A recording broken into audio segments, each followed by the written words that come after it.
watching Tabletop Legends. If you like the episode, subscribe to this channel and click the bell icon to enable notifications. A new episode goes up every Monday.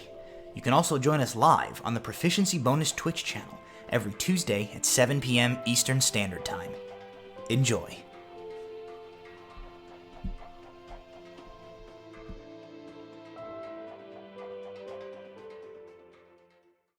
Tabletop Legends would like to thank our presenting sponsor, the 8th House and Marble Moon Studio, an independently and ethically sourced witchy lifestyle and home goods shop, supporting small businesses and creating a safe, inclusive space and community for witchy folk. Find them online at marblemoonstudio.com or shopthe8thhouse.com. Hello, good evening. Welcome to Tabletop Legends. We're a little bit behind the times tonight. New setup, who this? New setup, who this? You might be noticing everybody's much more beautifully lit this week than... and Curtis is dead. We are without Curtis this week, but we will somehow... our hearts will go on. But we have our new setup in place, my sweet lighting rig that I've been building all week. You can check out on our Instagram to build pictures of it. But if, the studio catches fire halfway through tonight's episode, that's why. That's because I did shoddy electrical work. But welcome back. This is episode 11 of Tabletop Legends. Thank you for joining us tonight. I would like to give a shout out to Proficiency Bonuses sponsors, Streamlabs, the Twitch affiliate program, Many-Sided Dice, and Team MZ for supporting small streamers, small streaming networks like ours. I would also like to thank Tabletop Legends presenting sponsor, the 8th House and Marble Moon Studio, an independently and ethically sourced witchy lifestyle and home goods shop. I think we're ready to jump into it. Keeping it short and sweet this week. We rejoin our party tonight as they are making their way back into the town of Stone Mill. Brom, grievously wounded in their fight with several mummies inside the dwarven crypt, has been left outside of town in possession of the mysterious wand magical artifact that they found in the crypt, as the party's not sure what they want to do with it, whether they feel safe turning it into the Inquisition or trying to keep it to dispose of it some other way. For now, they have left Brom out of town with it, and they are heading in to reunite young Amina Turner with her mother, as well as to report back to Inquisitor Leanna Highhaven on the success of their expedition out into the wilds, putting a stop to the undead assault that has been taking place on Stone Mill. Thus, with the exception of the turn-in, completing the task that they were set upon by the mysterious Tori and Adrian. So, take it away. Brom, you're out in the woods, having just received a message from your mysterious, nameless benefactors, and the rest of you are heading into town. As you approach the eastern border of town, you see several guards positioned at their sort of roadblock barricade that they've set up. Immediately as you guys emerge from the woods and approach, they see you coming back. They head out in your direction. One of the guards you see there is one of the ones you become familiar with, Abner, and the other is a female who you have seen a time or two, but you are not familiar with her name at this point. So they kind of they approach you. The girl is in tow with you guys, right? Yes. Yep. Either she's on my shoulders or she's on... Okay. Yeah. So he kind of runs up, his eyes wide. By the gods, you're back, and you found the girl and she's alive. He kind of rubs his face. This is... Where's her mom? He points. Her house is merely 10, 15 yards further beyond them. He says, go! Yep. We'll get the Inquisitor. And he kind of runs off in the other direction, heading towards the Inquisitor's camp, leaving you guys to go towards the Turner residence. Put her on the ground. I dismiss the woozle. And So kind of like as soon as you set her down, she like beelines as fast as her little legs will carry her towards the small residence, and she gets about halfway the distance between where you guys drop her off and where the kind of front gate to the house is before she starts calling out, at the top of her little voice, "Mommy! Mommy!" And hardly before she gets through like the second call for her mother, the door like bangs open, and the halfling woman Amelie Turner stands kind of at the door, eyes wide. You see her sort of like go perfectly still, frozen for a half a second as the little girl like struggles with the latch on the front gate before bolting across her front yard in the little girl's direction. Mina manages to like open the clasp of the gate and push it, and the two collide into each other, the woman scooping up her daughter in her arms and embracing her in a huge hug and just spinning her around. The little girl kind of, you hear her giggling, and you hear the sort of the muffled kind of sobs coming from the mother, sort of buried in her daughter's neck and against the side of her face.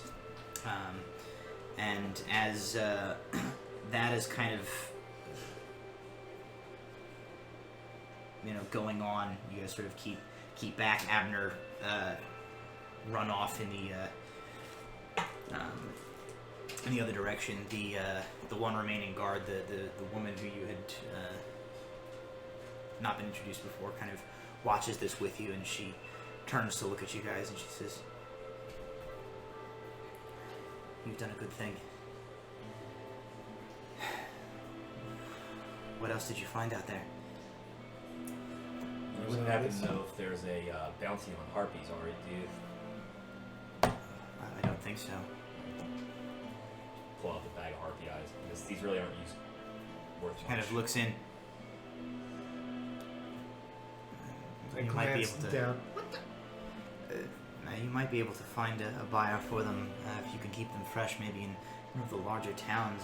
I hear they're sometimes used in potion making and things like that. But any dead harpy is a good harpy, as far as I'm concerned. That's fair. Put them back in the pouch. Sorry, Elar, you were saying? Never mind. Just never mind. He's gonna break out his ritual book, turn to one of the last pages, glance back, my spell, glance at the last page, then start scribbling some notes. So she kind of looks to the rest of you. She says, "If you brought the girl back alive, I assume you found something out there. where's the Inquisitor? She kind of looks off in the direction that Abner runs. She says, "Either he'll come back with order, or he'll come back and tell you to go to the camp." It would be great if we could get the Inquisitor and the Sexton in one place and go through this once instead of... The good news is we're fairly sure there are no more zombies. We did collapse the exit as well. So, even if there were, they're probably not going to be a problem.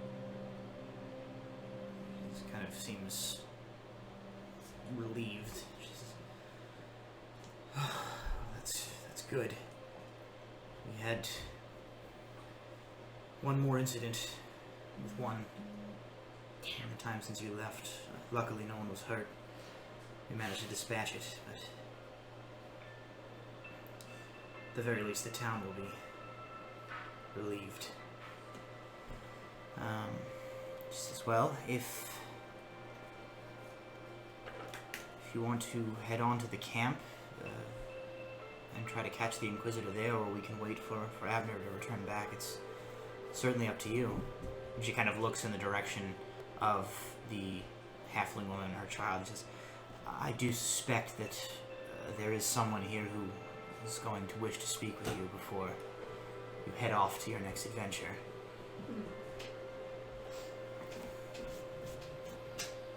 Alright. More scribbling. I guess Let's go back and notes. More scribbling. we should go to the camp and leave the Turners. We should talk to the Turners first, Yeah. and then we can figure out what we want to do. We should tell the sexton about what we found. And I would rather go through it as few times as possible. Yeah. Fair to do this once. He finishes scribbling the notes, carefully cuts away the page, folds it up.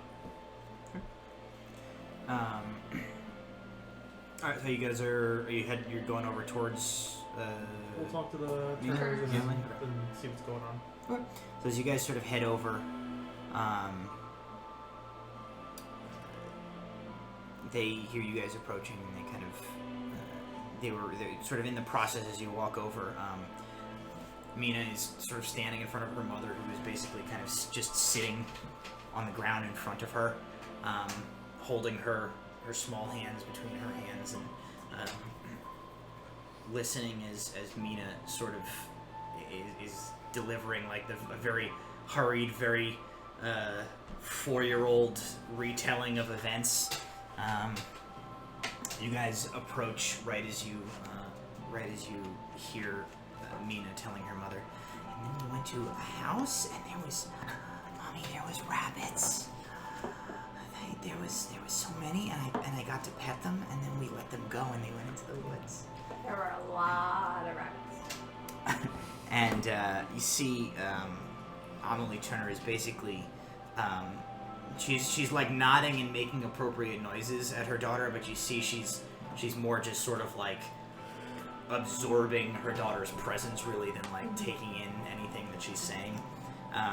But as you kind of speak, she looks up to you guys and she puts a kind of pats a head onto her or pats a hand onto her daughter's head and stands up.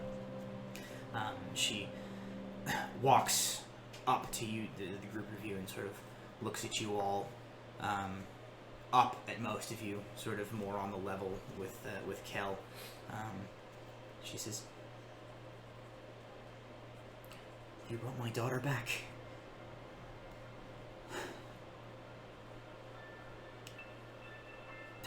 She kind of laughs. I don't even think my whole house is worth enough to repay you for what you've done for me. Nah. You got a brave daughter. Takes after her mother. I appreciate that more than I can say, and know that I will always be grateful to you for what you've given back to me. She says, you see she reaches into her, like her kind of blouse, and she lifts over her head, a very simple, amulet, seems to just be like a silver chain with a sort of a tarnished brass, pendant on it, not of any particular origin or design or religious symbol. Doesn't look particularly valuable in any sense, and she holds it out and she says, I insist that you take this. It's been in my family for some time, but it's always brought me luck, and it would mean a great deal to me if perhaps you would take it, and it will bring you luck as you do what you have done for me, for others in your travels. And she holds it out. I'll tell you what. I'll take that. This, looks down at the new one. Hold on the folded piece of paper, is for you. Now promise me something. Those hand gestures, the spell I was trying to teach you, you keep practicing that. Make sure it's on a spoon, not a plate. Takes the paper. This is going to take you some time. But once you master that spell, once you can and can make things move, start studying that. You're gonna have to gather up some things, and I've written down what you need for it. But if you can master it, you'll be able to conjure up your own Woozle friend. He wrote out notes, not the actual spell because he doesn't have the stuff, but notes on how to perform at least part of the ritual of summon familiar. Okay, cool. You got Alright. talent, and don't let anybody stop you from seeking out how to master it. She kind of takes the paper and she shows it to her mother. And the mother kind of looks at it. She's very nice, and the little girl like runs off towards the house with her paper. I assure you, the spell I was teaching her, mostly harmless. But if you start seeing a plate start floating in the air, grab it. She's got magical talent. I think my own daughter, magical. I'm sorry to say that's probably what attracted those things, but they won't. None of them will come back to harm her. She kind of nods. Thank you. And she holds out the pendant again to whoever takes it. I'll accept it. And thank you. She'll probably sleep all tonight in her own bed. May do well in the shower. She kind of looks back at her and says, she's been dirtier than that when she's come home, and we'll get her sorted out. I'm just grateful that she's home safe. I can't thank you enough. If you ever find yourself in these parts, you'll have a place to sleep, a place to stay, and a warm meal. That I assure you. Thank you. Hey, Laura, I think there was one more thing we found of theirs while we were there. Oh, that's right. Pulls out the dagger. My knife! She takes it. She's Sharpened it up a bit for you. she sort of looks, she says, knowing where it's been, I don't know that I'll use it for cutting the vegetables any longer, but perhaps I'll mount it over the fireplace as a memento. It's probably I appreciate you bringing it back. Kind of looks at it. How about that? Well, proof positive that brave mother, brave daughter. It at least let us know that we were in the right direction. Well, at least some good came of all of it, and Mina's back safe and sound. That's what's important. It sounds like the entire town knows you are dead, not just me. If you've really taken care of these monsters. We're about as sure as we can be, but yeah.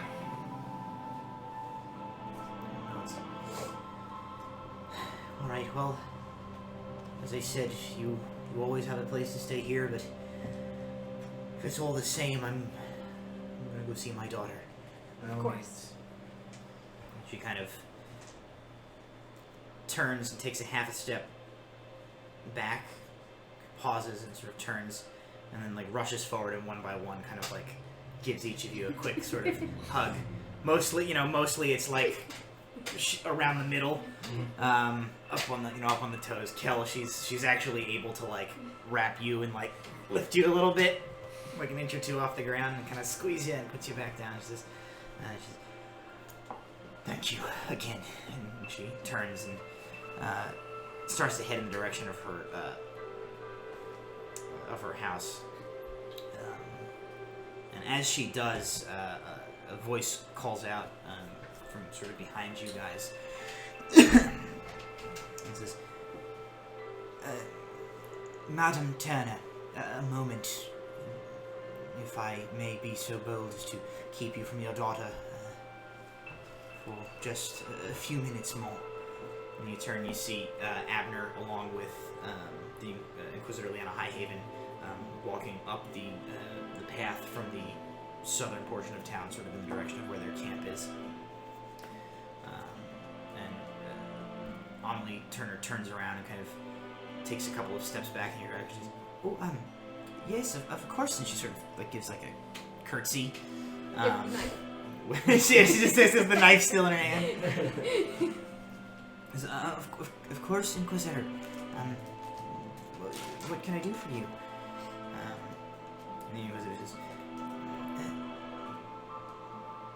there is perhaps, well, let us see what our returning heroes have to say, and then perhaps we will see if I must intrude on you any further, Miss Turner.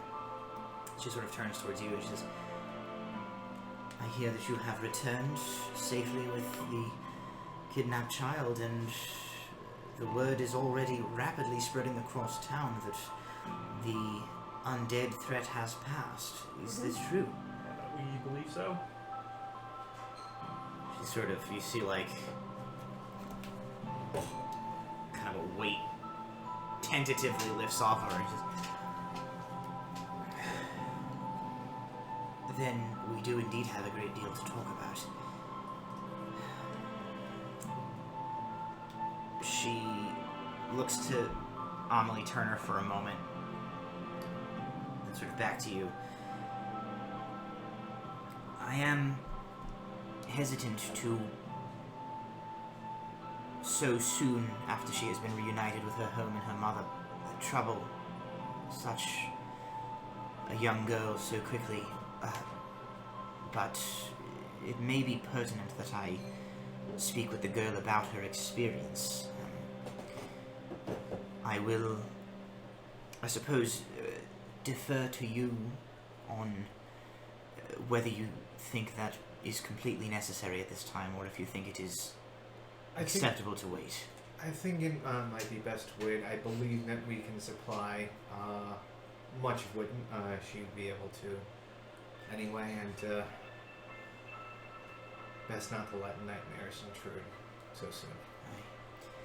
Right. I apologize for taking any more of your time, Mrs. Turner. Please be with your daughter now. I may call on you later today or tomorrow to speak with you and with your daughter about what happened. But I will defer to our friends here if they think a conversation with them suitable. I will at least have that conversation before I decide whether or not I need to bother you any further. And then Amelie turns and says, oh, of course, we're happy to help in any way that we can. If that's all, Inquisitor. Yes, good lady, thank you for your time. And she sort of gives another curtsy again realizes there's like a huge knife in her hand. She's sort of like, yes, and sort of bows herself back towards her house, turns around and goes in, and you hear the door close, and you hear the sound of like a bunch of locks being thrown behind the door. We return the knife. She says, yes, I gather that was likely the same one that the Lady Turner had stabbed her assailant with. She sort of looks around. I would rather prefer not to have this conversation in the middle of the street. We should go elsewhere. I think that best as well. I also think that the sexton should be present as well. Fair enough. Sheriff Matic might as well be in for the debriefing at the same time, save ourselves a second conversation. Town hall it is then, shall we? Perfect. Absolutely. She nods to Abner and the woman. She says, Abner, Jola, stay here. Best not to take any chances, even if the threat is likely past. I don't want to be hasty. And two of them kind of nod and snap a quick sort of salute to the Inquisitor. And she turns and, with you guys, walks off in the direction of the town hall. You guys... It doesn't take you very long to head over there as...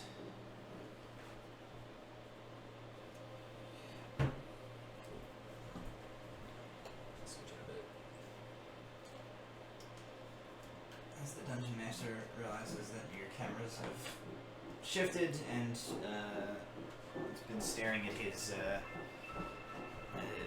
DM screen and microphone instead of his face for I'm not sure how long.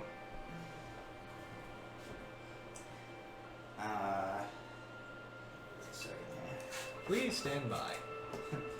tonight we need like a sweet panda cinematic.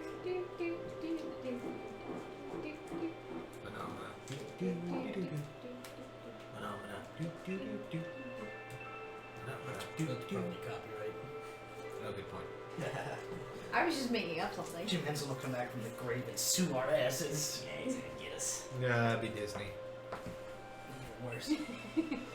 Alright. Don't mind the slight earthquake as I mess with the camera rig. Hopefully that all comes back in a second. We'll see how that goes. Anyway. Looks like it's good to me. Yep. So, I shall lead you off through the town.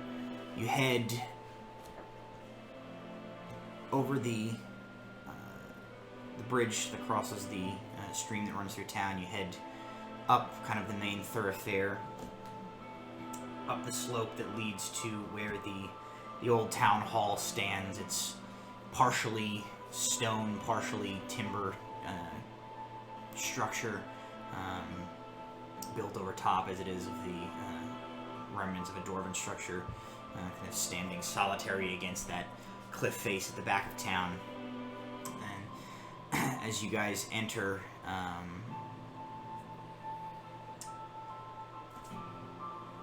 Sheriff Maddock, as well as his deputy Nell, who was the one who almost chopped Alar in the head with a sword the other night, are both there. And as you guys all sort of come in together, you see them sort of, both of their eyebrows go up and they exchange a glance with each other and back at you, as the Inquisitor says, "Sheriff Maddock, would you please retrieve the sexton from the cell below? As you can see, our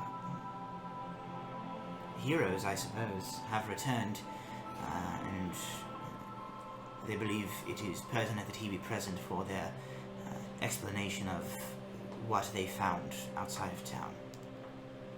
And he kind of starts to go, and as he kind of passes, the danger is past then. We're fairly sure. I mean, we thought we had gotten them all. I did hear that there was another attack while we were away, so there may be a straggler out there. She says, "It appears to be the case, but we are maintaining vigilance. Keep your other deputies on patrol with the remainder of my force. For the time being, after I have spoken with the group, I will determine what is best to do. It is likely that I will lead at least part of my remaining people to survey the countryside east of the town for at least a little while, until we are as sure as we possibly can be that no further danger to the town exists. But for now, please, the sexton." "Of course, right away, my lady." And he quickly crosses the room, passes through that doorway. You hear him descend down the stairs.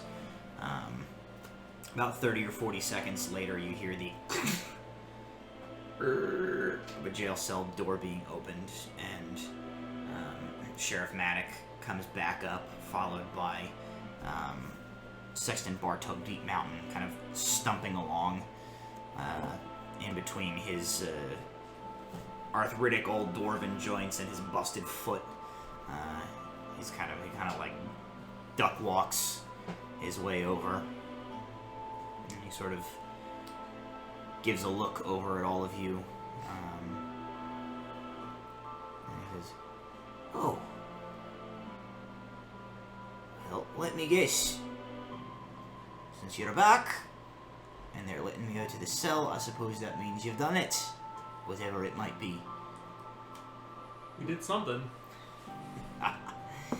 The turtle girl is back home with her mom. Lots of blessing. And her kitchen knife.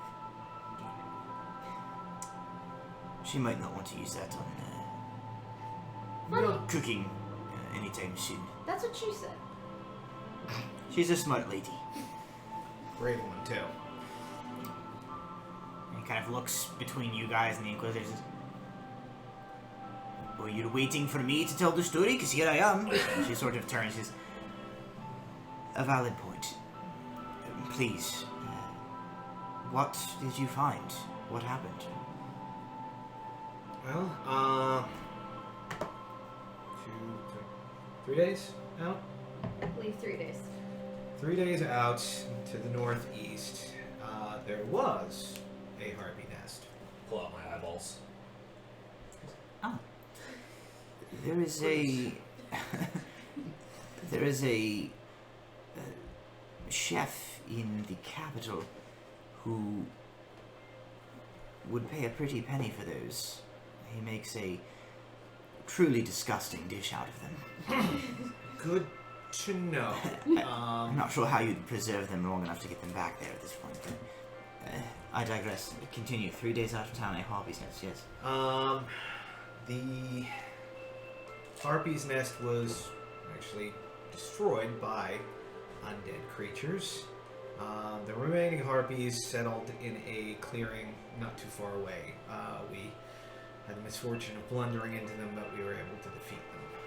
Hence, is rather grotesque. Collection. Yes. We found the nest. We found a small opening into a dwarven tomb. A fairly large one. More or less tracks with our hypothesis when you set out. What did you find inside the tomb besides dwarves who had not stayed dead? We found a cycloptic creature. I've never seen its like. Some sort of... had some sort of ability to speak a person's secret fear. Not anything I ever heard of. That's the best explanation I can give of it. Was obsessed with seeing different kinds of magics. What colors? That's what it described. Had clearly gone insane quite some time ago. I was apparently able to discern that some of us had the ability to perform some kind of magic. And was this creature that was responsible for the undead? Yes, we believe so. It seemed to be able to control them. I see. And I presume it is no more. It is very dead.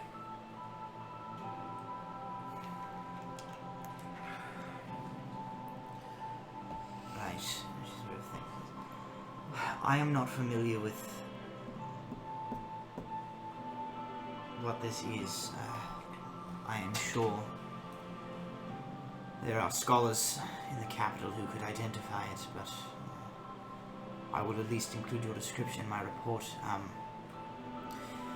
Have you brought a token evidence of this creature's demise?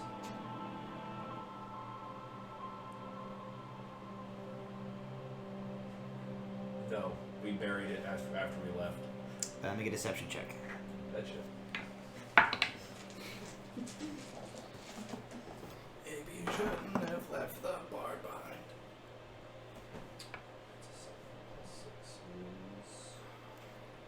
13.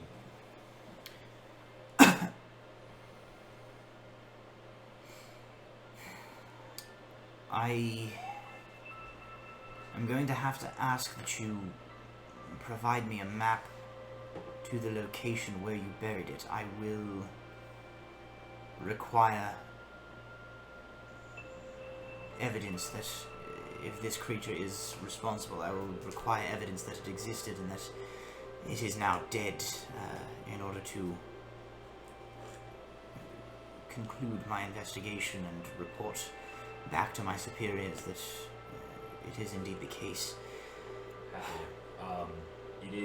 The entrance was buried under significant rubble in the off chance that something might try to escape, but I'll point on the map. It is buried. It is buried where you within the crypt. It is within the crypt. Ah, Yes, well then, she's, at the lowest level. I guess I already have I do already have that location. I will certainly be investigating it myself with my people. The reason that we also asked for the sexton is there are more tableaus similar to the one that I showed you. Pull out my book and show. There's also a shrine to one of the dwarven gods. Mathman.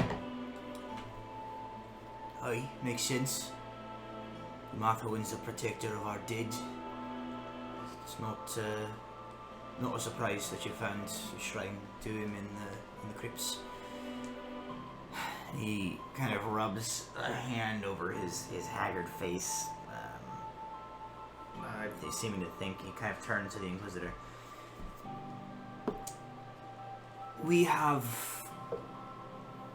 First of all, I assume at this point I am no longer being detained. He just kind of bows ahead to him. Yes, I think now that we can offer the people of the town sufficient evidence that the threat was external and had nothing to do with you and has passed, there is, I believe, no likely further danger to your person. Right, well then, dwarven ruins within Mithlandian territory is a touchy subject, aye? She nods. Indeed, I assume you are insistent upon sending word to your people of the ruin's existence? And the two of them sort of look at each other for a moment, and kind of something, just a fraction of like a sort of an unsaid tension passes between the two of them. The Inquisitor's sort of brilliant green eyes steady on the two like flinty black pebbles in the eyes of the sexton. He just sort of gives a nod. Aye. And she says,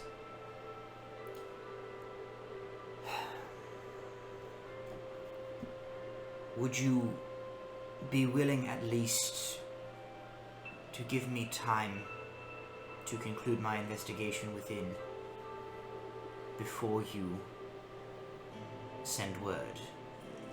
The situation will likely be out of my hand at that point, as the negotiations over the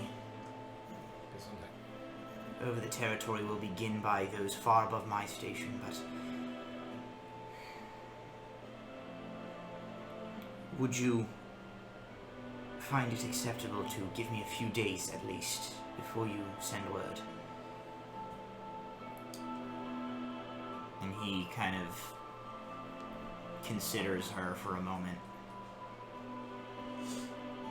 He turns and looks to you guys. And he says, You were there. You've been inside.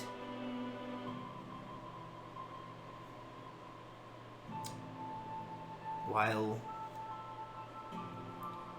this one and I may have our differences,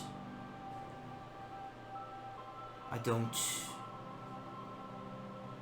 hold any ill will towards the government of Mithlinde. I live here after all. I am a citizen.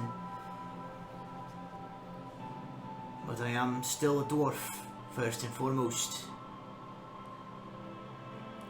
I can defer to your opinion. You're the ones who found the place.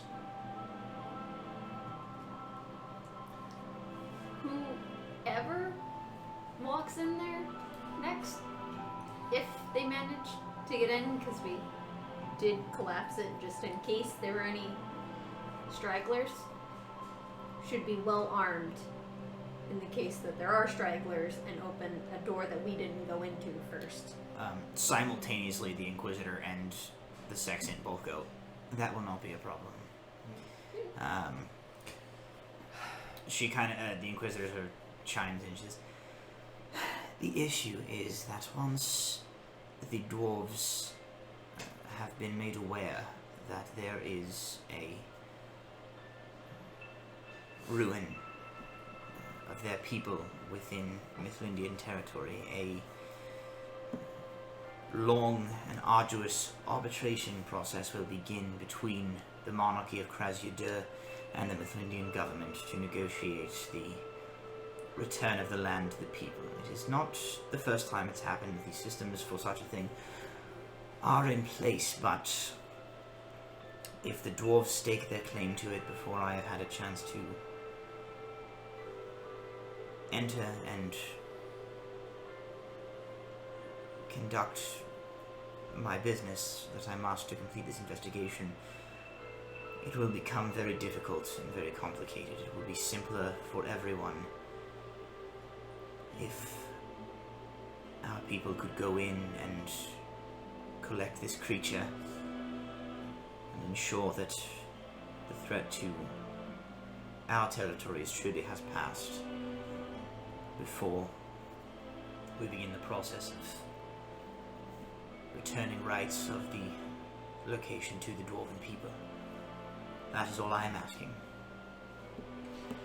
And the Sexton kind of folds his arms and he says, but your people don't particularly have the best track record of being respectful to things that belong rightly to the dwarven people. I don't know that Krasyadur is going to take too kindly to a bunch of Mithlindian soldiers traipsing around inside their sacred burial place. If you can defer by a single day, there should be enough time for a small contingent to go in, recover the remains that they need to recover, and get out without having time to disturb anything. We did reinter as many of the bodies as we could where I could figure them out, but that seems like the best middle ground possible. Make a persuasion roll. Not a bad thing. Oh. It's an 8. He considers for a moment, and you think he is... You get the impression he's on the verge of refusing you. He turns to the Inquisitor, and he holds up a finger. One condition. I'll wait before I send the messenger Sparrow to Krasyadur. Your people take me with you when you go to the tomb. Seems fair. He would be able to translate any dwarven runes there, and as a holy man himself, he would best know rites of reinterment. It seems the best compromise, and it seems perhaps a chance for you two to, as much as it possible, maybe iron out a few differences. She nods and she says, I think that I can live with that compromise. I will take every precaution that we do not disrespect the site. You can accompany us within. We will do what we need to do and leave. And then you're free to send word as you do. I will send word myself if it makes any difference, and the arbitration process between our two governments can begin. I think that would be an excellent diplomatic gesture. He nods. Fine. Deal. And it looks at you and says, I appreciate that you tried to sit back to rest as many of my kin as you could before you left. I'm sorry that your kin were the sad victims of a very sick creature.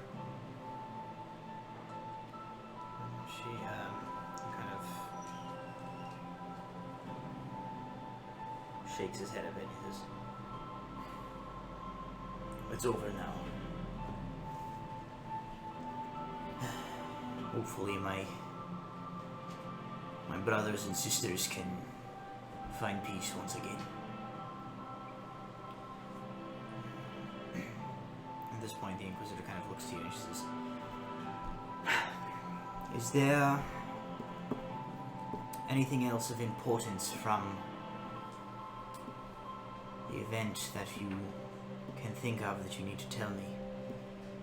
Halfway to the mountain is a cabin, and we believe that to be the cabin of the Woodsman. woodsman. The second victim, yes? Yep. We found it along the way. We did release all the rabbits, so they're okay. They're in the wild. Very well. If it was indeed not him, although we're fairly certain it was his cabin, then you Needs more happen to rabbits. you happen to encounter him, please give our apologies. We acted as best we thought at the time. If the owner of the cabin is still alive and their rabbits were released by individuals acting on official business of the Mythilindian government, he is within his rights to present a claim to have compensation provided.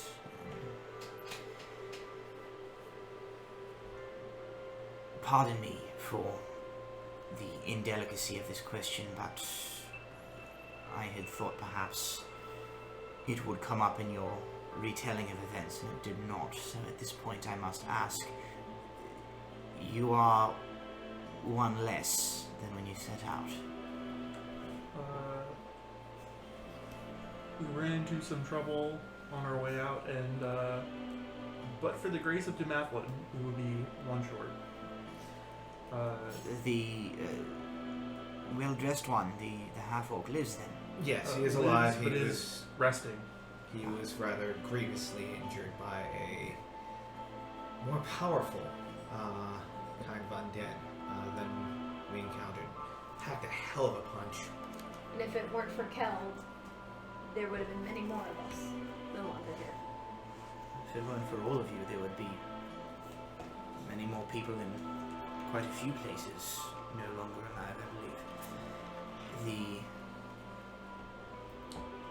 The Crown owes you a great deal, and I believe it is within my operational budget to compensate you for the work you have done on our behalf, as we would any other contract adventurers. She kind of takes a moment to think. She says, I believe I could get away with requisitioning, say, 150 gold pieces for your group without receiving too bad a tongue lashing from my superiors when I return. That is certainly more than expected, and most welcome. Thank you, Inquisitor. Returning the girl is. She nods. I will see that the paperwork is drawn up and the funds collected. Stop by my camp before you travel on to your next destination, wherever that might be. Will you be remaining in town for any period of time, or are you on your way elsewhere? Well, now that you've given Walter a tip about those harpy eyes, I imagine he Could use some glass vials as well, if those can be requisitioned. I don't believe I have anything of the sort within my supplies. You can could shop. check the market. Yeah, the general store may have them. Perhaps a carton ox of some sort? Carton mule? we may draw that from the reward. That I would seek out purchase within the town. I'm not at liberty to sell off property of the Mifflindian government. such as carts and horses, you understand. Completely understandable, and we have no desire to abscond with Mifflindian government property. Your injured companion, do you require assistance returning him to the town? I can offer a few of my people to help bring him back. My camp is at your disposal for medical attention should he require it, of course. It's appreciated, but we want to journey back quicker, and he is safely ensconced. Several of us will go and get him. We wish to return the Turner girl as quickly At as this possible. point, his biggest concern is resting. Dumathlin did us a great service. The sexton kind of gives a nod. Dumathlin does not give favors lightly. Perhaps you provided something to him first, clearing the resting place of some of his children of an undead blight. I expect may have been part of it. One thing I might stress to you and whomever does go, as I stated before, there is a shrine, and there is a notes of a ritual bit of obeisance, or He kind of scratches his head and he says, a shrine, with an offering basin, eh? yes. Yep. Fairly standard. Fairly Yes. standard. I believe it was Brahm's choice to honor Dumathlin in that way. That quite honestly likely saved his life. It is certainly possible. One can never know the will of the gods, but if Dumathlin chose to smile upon you, then rest assured it is because you deserved it. The Inquisitor at this point says, well, at this point I shall, I think, leave the good Mrs. Turner and her daughter to reunite for the evening. I shall perhaps pay them a visit in the morning. I should like to speak to the girl of her encounter, just for the sake of thoroughness. And I will send a messenger Sparrow back to Woodpine to requisition a few more troops. I think it best that we stay in the area for a while longer until we've been able to examine the tomb and ensure that no other wandering undead are about to pose a danger to the town. If I think of anything else that I need from you, I shall send someone to find you. And as I said, my camp is open to you, but otherwise, on behalf of myself, on behalf of the royal government of Mithlin Day, you have done a great service to the people of this town.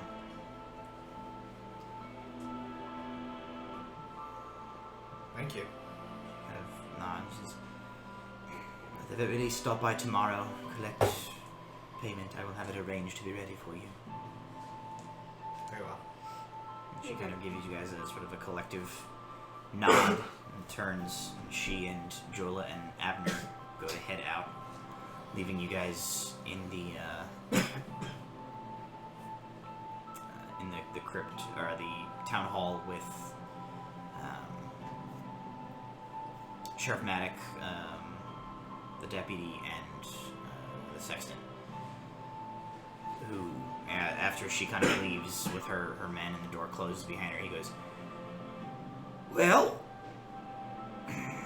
I've slept on an uncomfortable jail cell the last few nights with a busted leg. I am going back to the temple to sleep in my own bed." Would you like an escort? No, I don't think that's necessary. And as he kind of says that, the sheriff speaks. He says, "The deputy can go with you, Sexton. It's the least we can do." He says, "All right, whatever you say." Oh, and he looks. The knuckleheads. And he points down to the stairway down to the jail cell where those are the three who had made the attempt. What's going to happen to them? And the Inquisitor, the sheriff, kind of gets a sort of a grim look on his face. He says, "The Inquisitor will probably bring them back with her to Woodpine, where they'll stand trial. If the magistrate's feeling lenient, I doubt the three of them have got the coin to pay the fine. They'll probably do penal service. If he's not, there's a good chance they'll hang." And the sexton kind of frowns a little and he says, "Perhaps I'll send word along. Suggest leniency. Fear does make people do stupid things. Aye, they're a bunch of boneheaded idiots. They don't need to swing for it. I'll do what I can to speak on their behalf. They don't need to die for the crime of being morons. No harm done, my leg will heal." Do you require more healing before you go? It's fine. Dwarf, he just kind of like knocks on his head. "Thick bones, I'll live." And with that, he also turns. The deputy kind of walks with him, and the two of them head out of the town hall. And sheriff sort of nods to you and says, "Well, unless you need anything from me, I'm going to take a bit of a walk. There's quite a few people in town, I think, who would be happy to hear the news of your return and the tidings you bring." Happy to be back to bring them. Kind of nods. He goes around offering each of you guys a kind of firm shake of the hand. He says,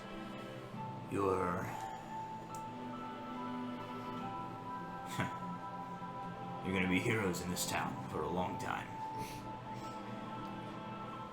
I can't promise that they're going to be good, but they're going to write tavern songs about you. Ooh, that sounds fun. Kind of chuckles and nods and heads out as well, leaving you guys alone in the town hall.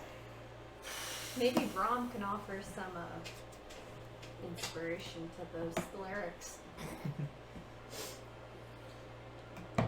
Maybe. You can't afford me.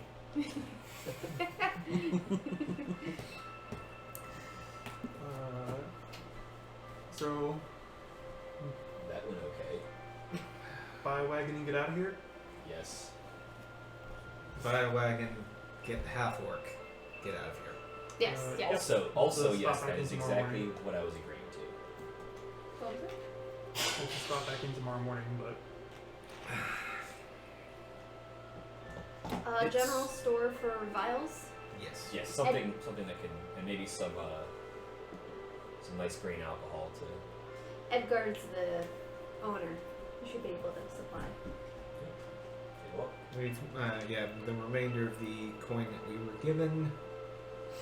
Use as much as you need, and see about securing a cart and some sort of mount. Okay. As for me, I'm gonna go to that tavern there, the nice one. I'm gonna get drunk. Blue Harpy? Yes. Because I got punched in the face by some very strong undead and nearly died. Kel, bring something back for Brom. Oh, I will. would you like something? No, On the tavern? let's go get a cart. Alright. I'm on the cart plan. All right. You guys head.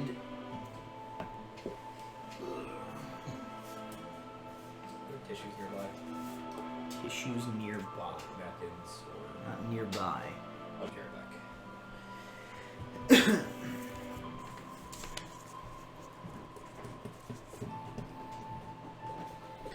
Alrighty. So, you guys head around. It's not quite like dinner time at this point. So the markets and everything are like starting to wind down, but there are quite a few people out on the street as you guys see that like you've been back for maybe an hour, and it seems that everybody in the entire town already has heard that you guys returned and the threat has passed. So like, people are out and about in the street, they're going hither and yon. Anytime anybody like passes and recognizes you, it takes you kind of a while to get from the town hall over to the market, as you keep getting like stopped by people who like keep coming up and they're like shaking your hand and they want to thank you, and people are like trying to give you like knickknacks and just like stuff. The second person that does that to Walter, he's gonna just disguise self immediately and Okay. just be literally anyone else. So Walter like turns into somebody else. I will accept all of these things. Particularly like- if they're a rock, right? Roll a d10. 2. 2. Roll a d10 again. 5. Okay. Alrighty. You come away with 2 pieces of like what appear to be the like the most valuable thing that somebody had in their house, which amounts to like a silver gilded like pie server, and and a signet ring worth probably like 15 gold pieces maybe, as well as 5, and we will determine what they are later when I get out my table for them, 5 trinkets. I imagine Nuala's going like, no, returning the girl is all the things I need, as Kel just flies by. Thank you! And like takes it out of Well, Walter just like goes off into the crowd. Walter, and he's like, like, well, yes. disappears, thoughtful of walks you. away. We will treasure these forever. Alar's ducked aside. The thanks he accepts is a hot meal, several drinks. He's off And at a the bottle. tavern. They're like, Yeah. he's not paying for any of his food and drinks. It's all just coming his way. No, it doesn't have to be the big bottle. No, that one. Yeah, just that one. Yeah. Every time he gets like halfway to the bottom of one of his drinks, it is swapped out for a fresh one. Meanwhile, you guys keep having to break up knots of people. A woman approaches you, she's like, "Please kiss my baby." Noah's just like,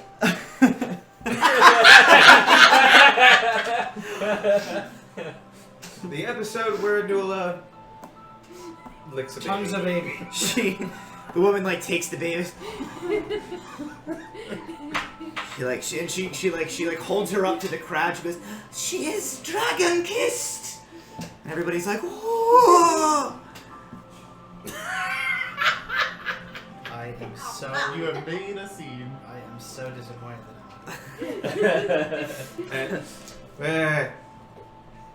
Where baby will kiss the baby? It's like an hour later. He's hearing about this. Falls out of his chair. So you guys do eventually make your way to an establishment where you think you can procure what you need to supply yourself for kind of a journey. An individual comes up to greet you guys as you approach.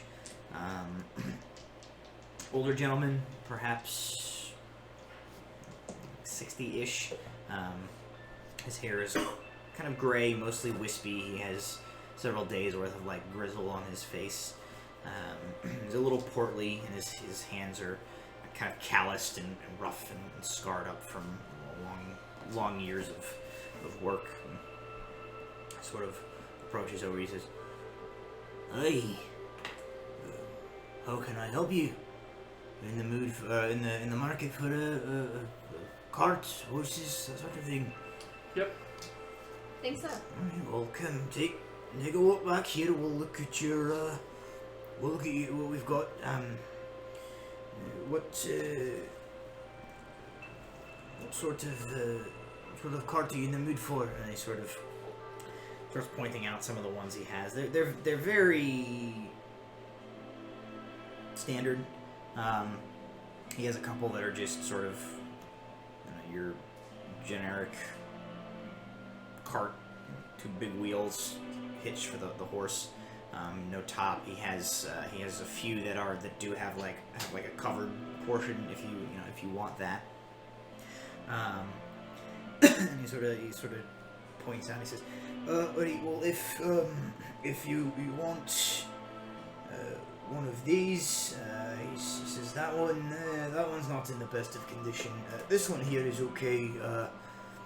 That one I take 40 for it, 40 gold points. If you want one of the ones covered wagons, it's a little bit more expensive. I can do 50 for one of those, and then I can show you. I've got a few animals for sale, as well as any of the barding and bit and bridle things like that you might need. Do any of these carts look good to you? How much did we have left out of that original 100? I have 12 gold left from what we originally had. I don't know if we ever divvied up what we found in the... That was like dwarven generic currency. I don't think it's like worth, but it's not like currency, I think. It was worth what, 150 to Equivalent to about 150 gold, but it's not gold dragons, which is the currency of it's the not, realm. Yeah, So I have 12. I have 100. Where'd you go? We had 100 total to start. I don't think I've. No, 100 total between all of us. yeah. Not Yeah, 100 not 100 each, yeah. Yeah. It was Remove some from spent some on Food. She's yeah. food and things. I think you spent maybe a grand total of like 1 or 2. Yeah. Probably have like 15 Okay. left. 'Cause we all got like 17 or 18. Well, ALR's not there. He's. I believe you said you tossed the. You Oh, gave yeah, us that's the right. currency. Let me check my other. What do you have? I don't. We're buying a cab and we're just pulling all of our change together to try to pay for it. You know what? No, I can't do that. I really want to though. Got 12 left myself, so. So realistically, I probably have about 10 to 12. I don't think I've spent much on anything. Yeah. I haven't gone around buying anything. Except like I think I handed out like maybe 4 silver pieces. So of that original 100, we each got It's like 15. 50 and change between So. all of There's. us. Yeah, I don't think we're gonna have enough for a cart and mount. After If tomorrow. Tomorrow. you're willing we to will. wait until the morning when we get paid from the Inquisitor, So. Mr. Shopkeeper, whose old name is. Oh. Run that over. Oh, this guy's name is Lon Fielderson. Mr. Fielderson, if you're willing to take 50 gold up front for the covered cart and we'll pull it, we could give you certainly the remaining in the morning as we're about to leave. Make a persuasion.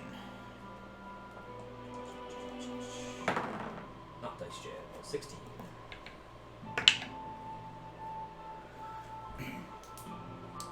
Kind of frowns. He says, "They're not going anywhere. If you've got the money coming in, just come back tomorrow. I'll sell you the cart and animals in." Sounds good. We'll be back tomorrow morning.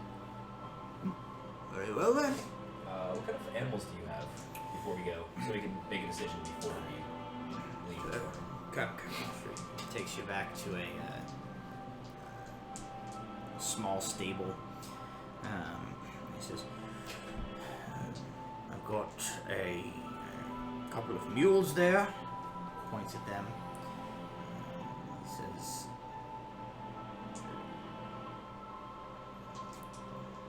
"8 gold apiece for the mules." And he points. There is a kind of elderly looking horse. He says, "And I've got this old gal here. She's old, but she's still strong. As long as you're not planning to get in any high-speed chases, she's a good sturdy beast. I could part with her for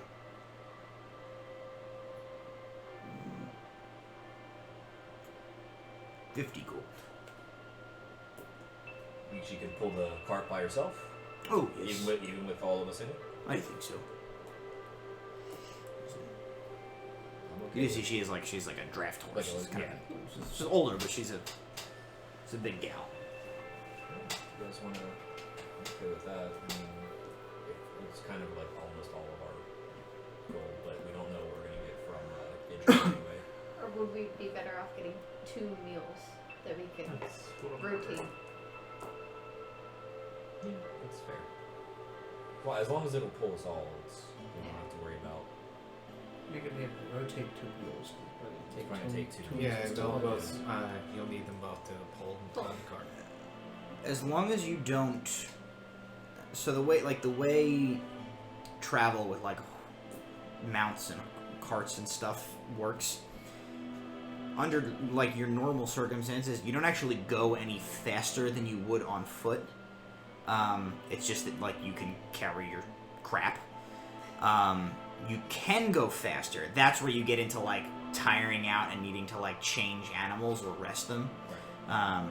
So like, you know, if you got 2 mules, you guys could easily travel wherever you needed to go without having to worry about like having to swap them out or whatever. You just, go at a kind of a standard travel pace and you rest for the night and everything like that. And if you need to, for whatever reason, like push, there's rules for going faster and how quickly they tire out when you need to change them and exhaustion for your mounts and stuff like that. Yeah, I mean, if that's the more cost-effective solution, then I'd like to do a covered cart and 2 meals in the morning. No objections from me. Alright, figure it out. We shall see you in the morning, Mr. Fillerson. Fillerson. Okay, I'll gather up all the tack and things that you'll need as well. Get that ready for you in the morning. And I'll hand him a silver for his time. thank you kindly. Puts that in his pocket and waves you farewell as you head off. So Alar is drinking at this point. Where are you guys headed? Time to pick him up, grab some food to go, and catch up with Braun. Do you want to get Braun then come back and get food? We did not want to bring the things that Braun has into the town. That is an outstanding point. Food, and we'll head back. And we'll carry Alar possibly back. We can always head back to the cabin. It's not that far. So I guess we'll just go ahead back, get Alar and some food, and carry. Alright, so Alar, you haven't been in there that long. You're on your like maybe 3rd pint. So you're not like obliterated yet. But the 3 of them come in. Catch you guys across the.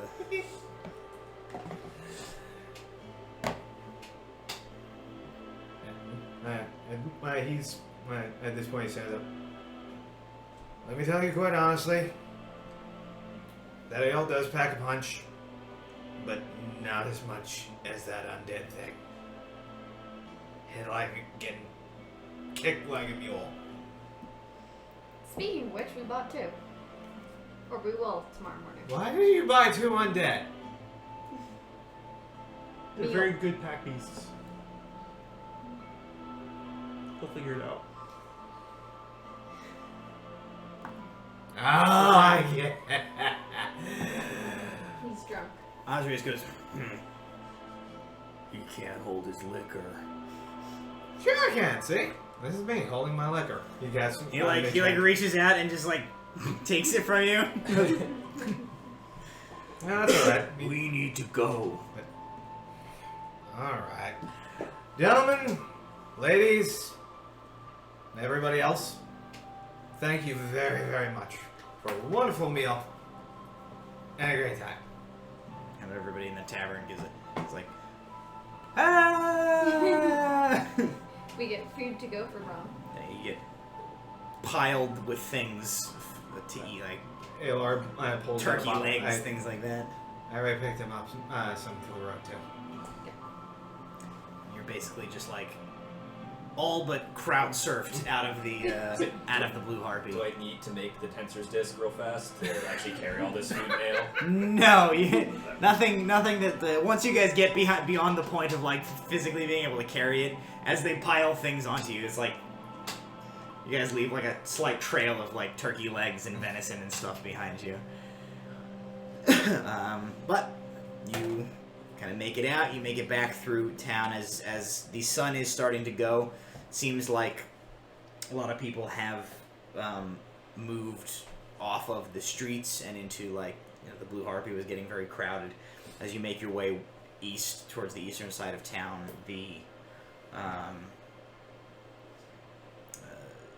can hear from like all the way down the street. You hear the ruckus at the Mill Street Inn is winding up. All around you as you pass, there's lights are on in houses. You hear kind of merriment. The town seems to be in a state of celebration. Well, party's winding down there, but it looks like the after party's starting over there. And Feel free. no, I think that he is done. Osrius goes, "Do you want me to carry him?" Yes, please. No need. Lead on. Help me.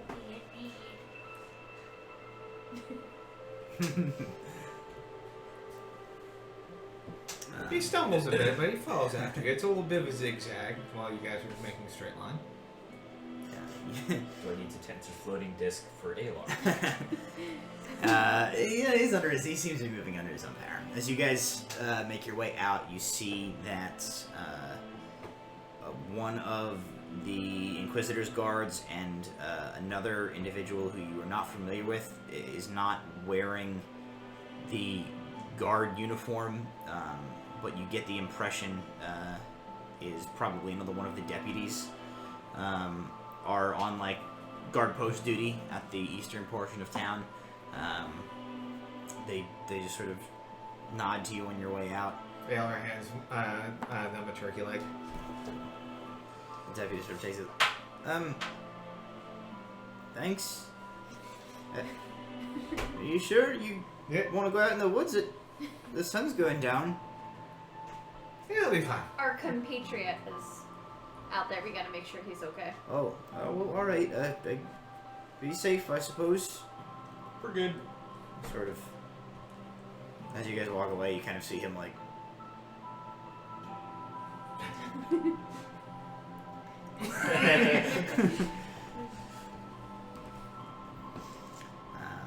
No, it doesn't take you too long. You only left Brom like a mile out of town.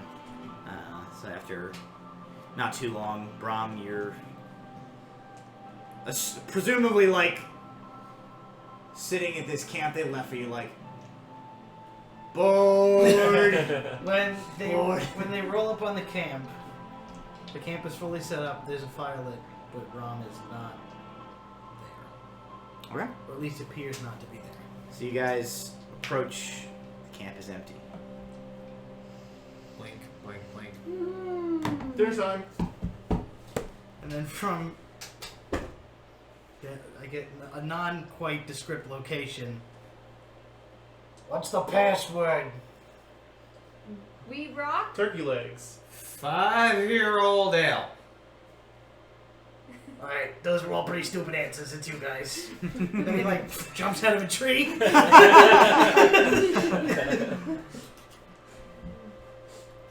We got food. And 5-year-old ale. Is it ale that's 5 years old or ale that's made from a 5-year-old? I don't care.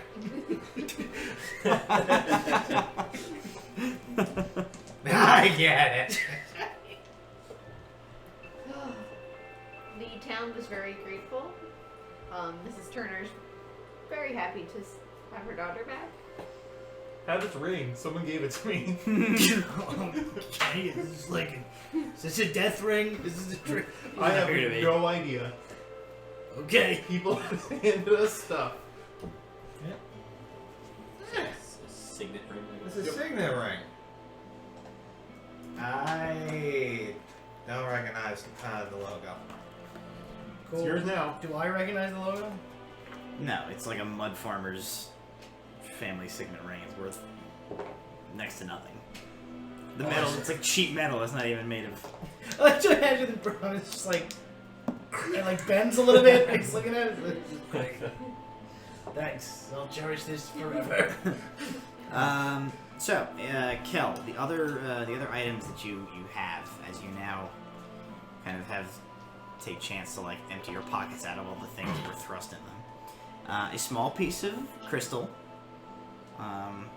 Just kind of just looks to be like an interesting rock that somebody had because they liked it. But as you like hold it up in the moonlight, you see like a faint kind of like glow come off of it. And so as you like hold it up, it absorbs a little bit of moonlight, and you like cover it again. It's kind of like a glow in the dark effect. and it fades after a moment. Cool. You have... That one's for you. Ooh. There is a... it's about yay big. It's like a perfect cube shape. With not really any discernible figures on it. It's about the like slightly larger than like a 6-sided die, and you can't really tell what it's made out of as you look at it. You're like, okay, cube. Doesn't seem to do anything. You kind of like look at it a little bit, and just from like a brief initial inspection of it, you can't actually figure out what it is or what it's supposed to be.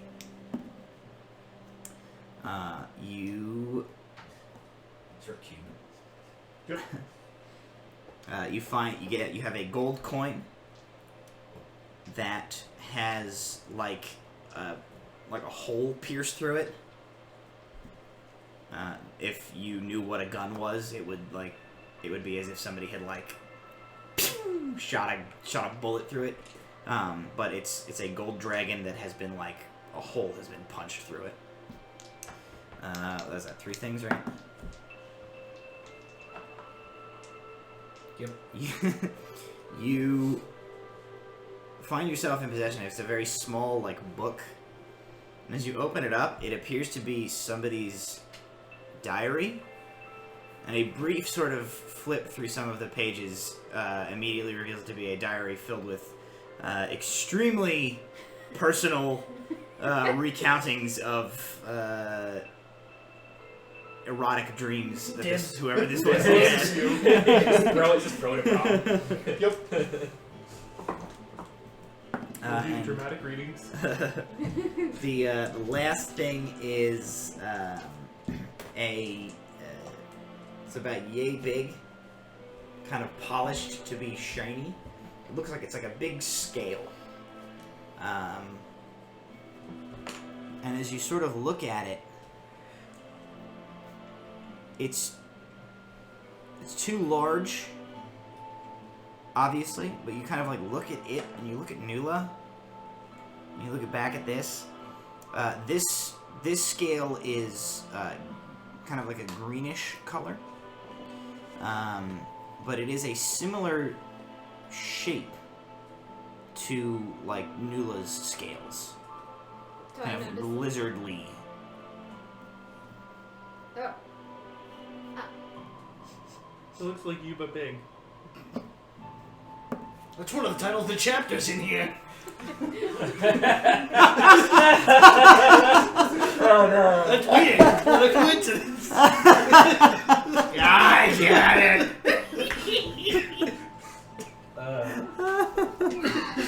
Pulls out a flash from nowhere. So I think Mage hand the flask out of Alar's hand. And just, the crystals for you. Mage book hands is him for you. flashback. Give me that. The cube is for you when you're sober. Do you want the coin? Alright. one shot through for me. Yep. Us? Well, the scale's mine. He's not here. Oz is like, that all looks like garbage, and I don't want it. Do you want this silver pie server? No. Do you want this turkey leg? Yes. Taking starts eating.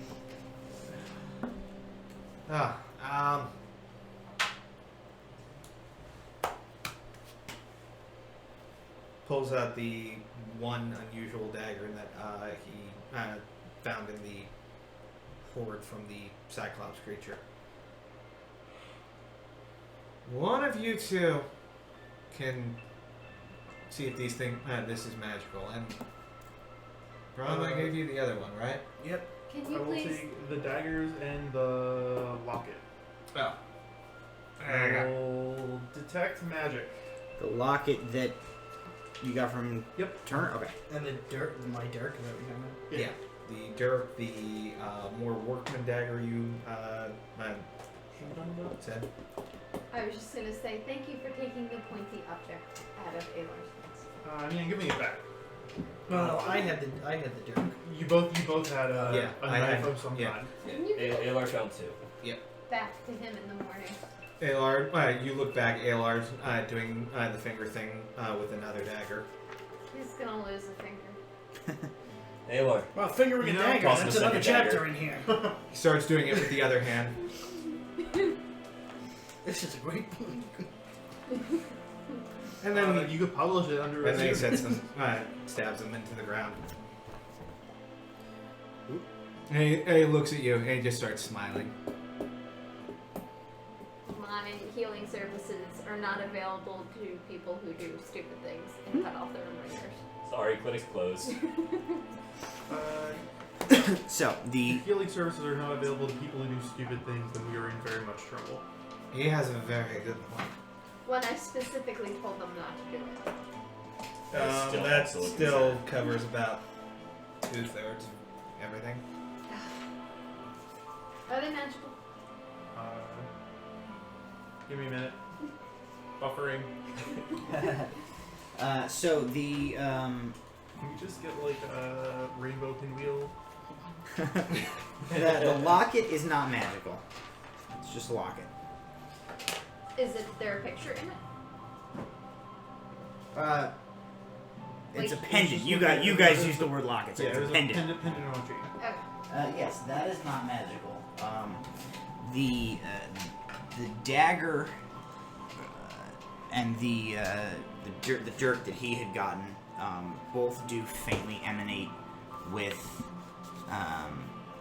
very minor enchantments. They are, in fact, magic. Not this one. That's just lucky. Luck is always a good thing to have. And he puts it around his neck. Also, a dagger for when you're not lucky. I am not carrying that hangover in the morning. I will not be asking you to. Walter holds up the shovel. You hear it now.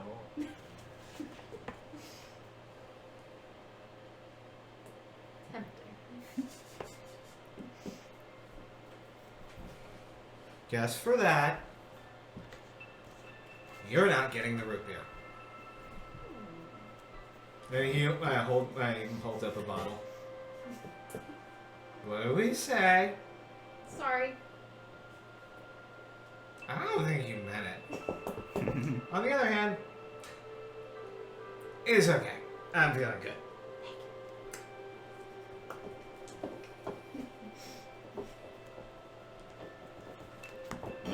Her name was Chastity, and she was a barmaid, and I was just a humble farmer. But before I knew it, things got real crazy. Alright, that's something that should never be seen by human eyes. We're gonna... My eyes aren't human. They're half-elf. Consider them closed.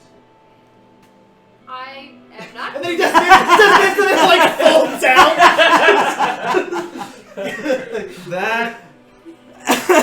I may be half drunk, but I'm not sure that's possible to be done. I don't know which way it goes. That requires contortions and bending in ways that ain't right. Ooh. The last entry in here says she's dead now. That's, well, Yikes. We may want to hand that to the sheriff. well, it was just dreams. A mystery is afoot. Right. Well, with that nightmare. That's one of the feeling- chapters too. Oh no, it's a mystery in my foot. I wanna know. Right. I'm going to drink myself into a stupor to try and forget that.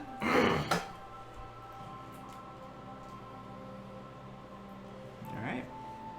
So We'll eat, set up camp. into the Put in watches. few hours of the night, you guys kind of talk and go about your business at the campfire. Discuss your plans to collect a cart and mules in the morning and head off in the direction of the capital. Cool. quick stop in the Inquisitor and collect our funds. Should we take our break? Yeah, we can take a break now if you guys want. Mainly It's a good- because I gotta pee. It's a good starting point. All right. Well, thank you guys for joining us. We've been floating around 5, 6. I saw we were floating around 10 at one point. Spread the word. Get people to watch. We're still trying to give that mug away if we get to 20 viewers. Someday. Someday. We get to 30 viewers, maybe we'll read more from the book. And then we will lose all of our viewers. So stick around. We'll be back in about 5 minutes, and we will finish the second half of our session. See you soon.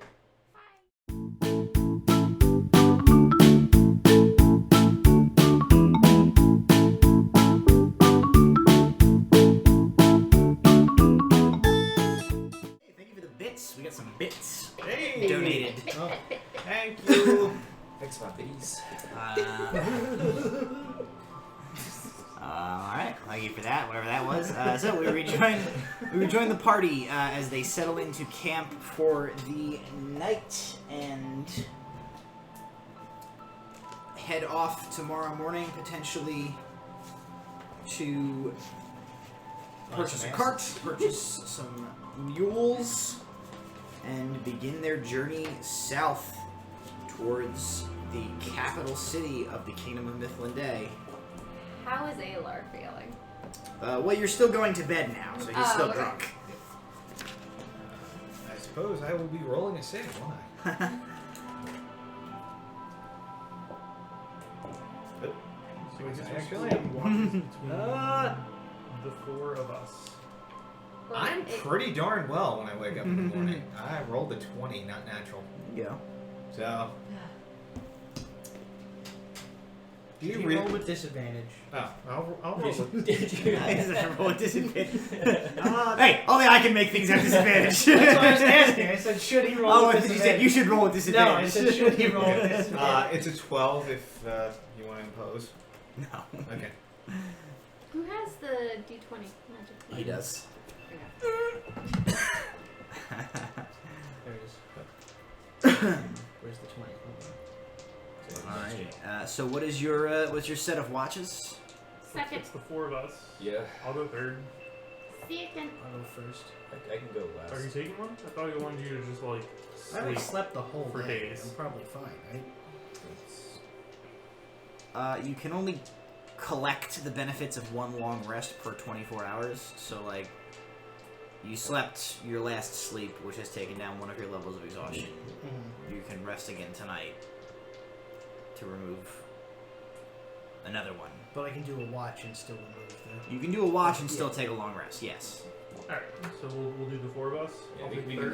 have him go first. Second, first, second, third. I'll go last. Cool. All right. Perception check for first watch. 15. 15. Perception check for second watch.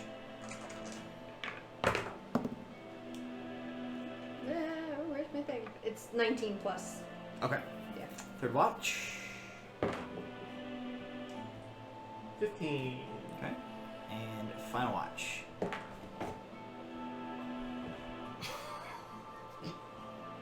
Seven. Okay.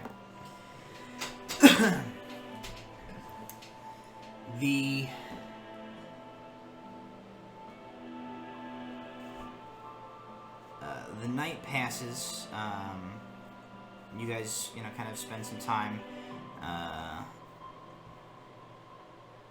sending DM notes at the same time as I'm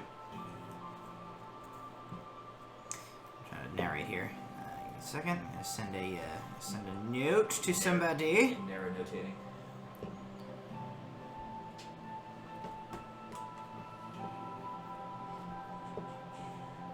Everyone anticipating their phone buzzing. Yeah. Who's it gonna be? It's gonna be Curtis. It's gonna be. Where are you?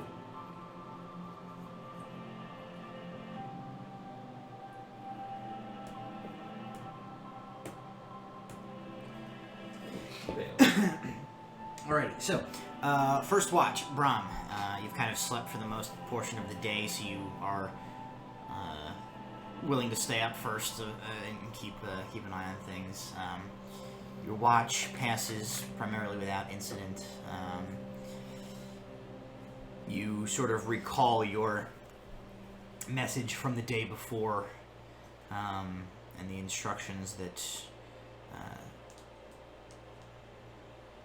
though kind of the group here is headed, are headed towards Mifflin Day, you have some business that you're going to need to take care of in the town of Woodpine, which you do know is not necessarily like the most direct path you could take if you're heading down for Niveria, the capital city, but is sort of on the way-ish. There's Woodpine is a is a fairly large. It's almost more of a military post than it is a town. There certainly is like a town portion of it, but it's a very large staging area for a lot of the movements of like the Mifflindian troops in the sort of northeastern region of the kingdom. And it does border the Nivian River.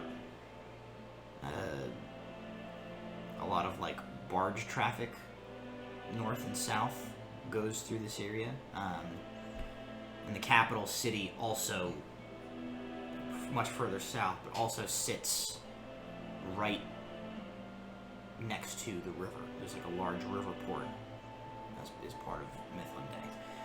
So you kind of give some thought to how you're going to reconcile the job you're doing here and the payoff involved, as well as these new orders that you've received. But otherwise, your watch passes without incident. You go and you shake Nula awake for her watch. As Brahm heads back off to sleep, Nula, you kind of spend your watch contemplating the past several days. Things seem quiet. You hear the occasional sounds of woodland creatures, nocturnal creatures going about their business.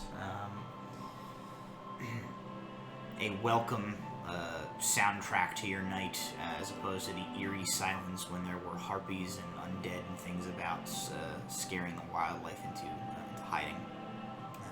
But your watch otherwise passes without incident. You wake. Kill. Hey. Yeah. Alright.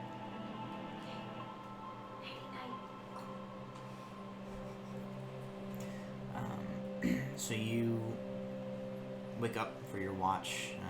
Nula heads back to sleep. The scale that you had found, as you're just sort of taking your watch, sitting there absently, it's sort of just in your possession. You notice that when it,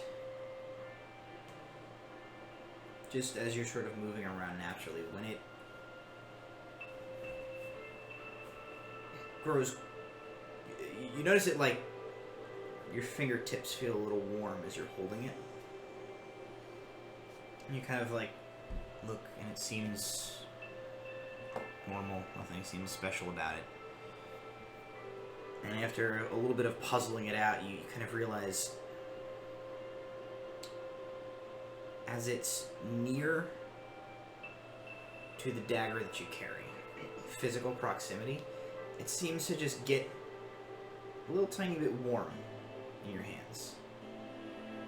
And when you like move it away, it goes back. It doesn't seem to do anything else. There's no other effect that you can tell. It's just a very bizarre thing that you kind of happen upon during your watch.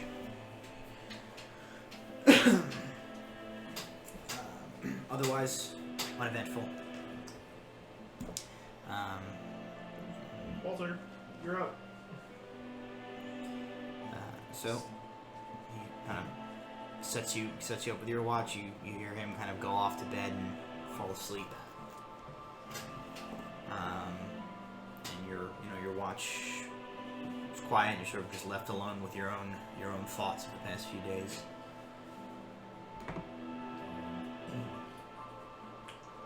Gonna pull my pack out, pull the severed head, place it in front of me on the ground. Okay. I know you can't hear this, but I need to know what you knew.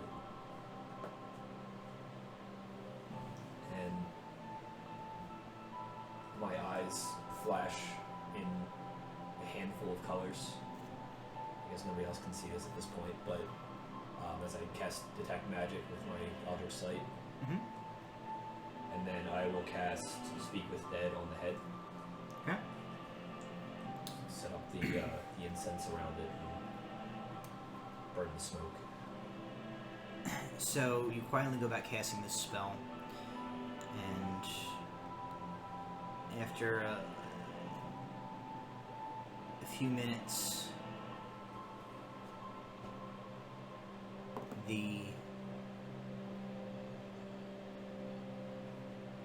jaw of this creature kind of starts to work a little bit, and the now glazed over, glassy, large orb of an eye kind of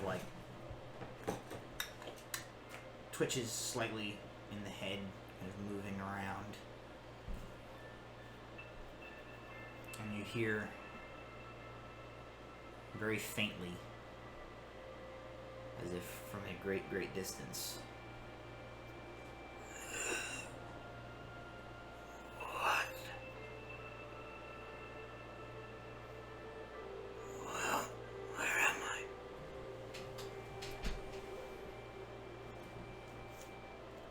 To ask you some questions. I can see the colors now. What color were you trying to find?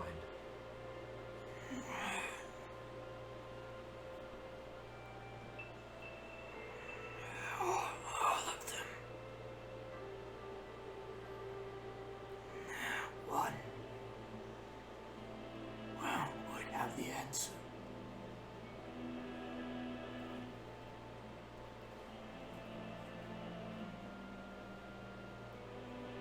How long have you been searching?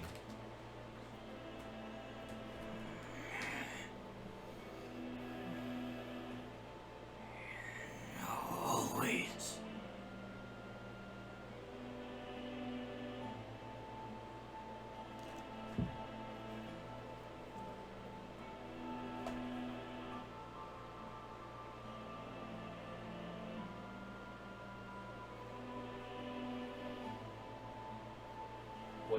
What is the question?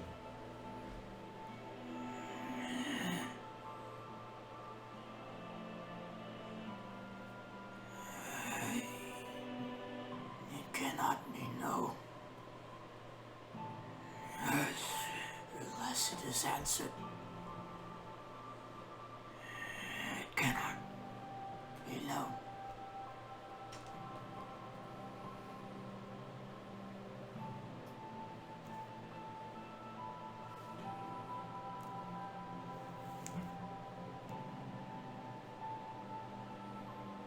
Hard to think of questions.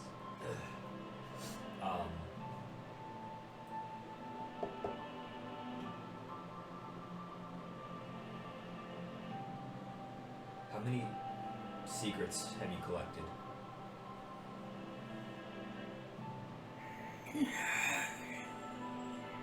Not enough.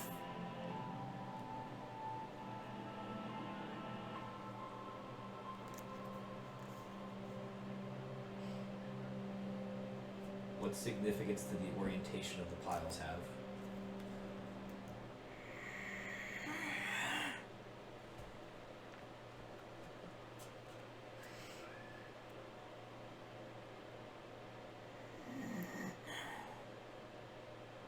All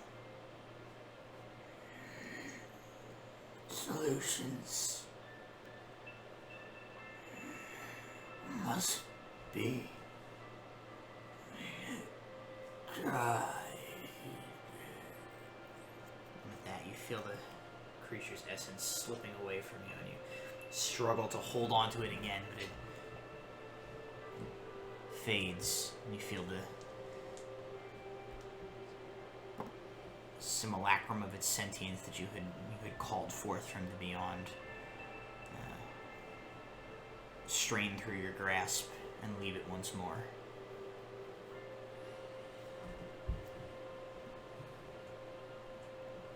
Put the head back in my bag for now.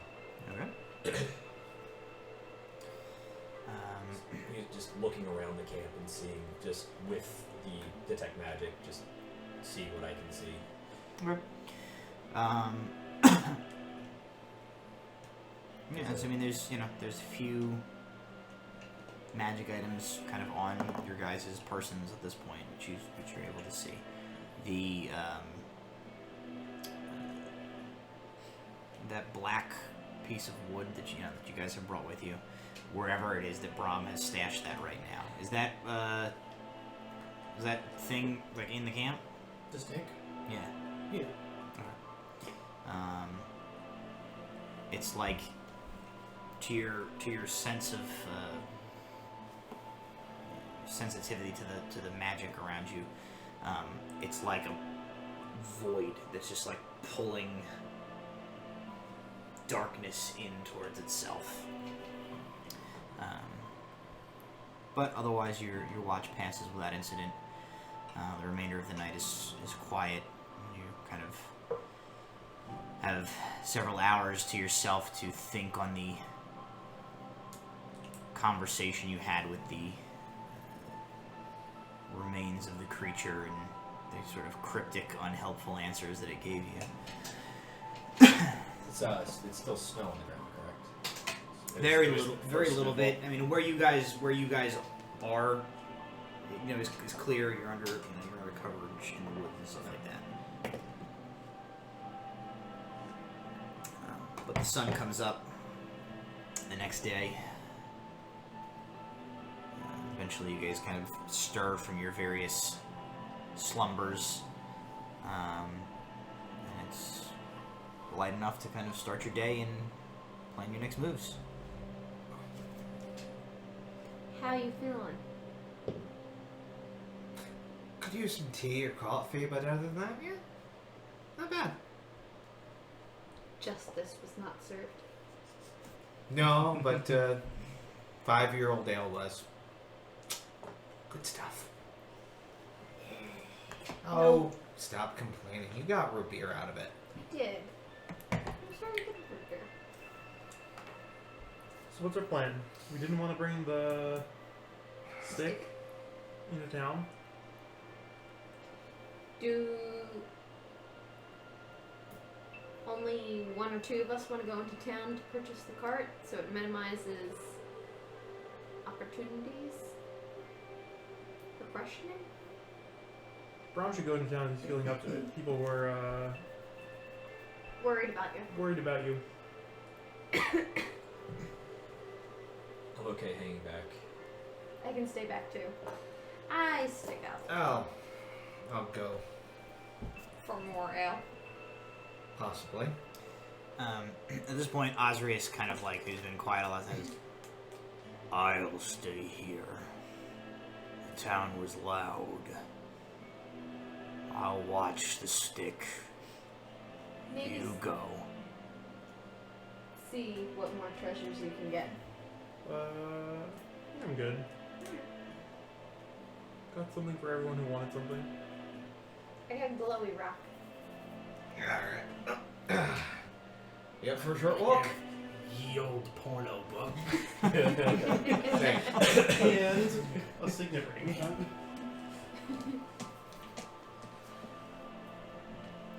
ring. So you're leaving. You two, right? You're leaving. So just us? Everybody behind? Is that what's happening here? Is just you guys are It's going? just Well, I us. guess Nobody we- else wants to go. I'll leave my bag with the head in it with Oz and Mula and them. Okay, and you're going with them. Yep. Okay. As you guys kind of head out, Walter sort of kind of jogs up behind you guys, and you kind of have the collective realization of like, it's good that we remembered to bring somebody who had talked to the guy we're trying to buy the cart from yesterday. That is an important point that I almost had completely forgotten about. Well, you head off towards the town, kind of make the short walk. As you approach the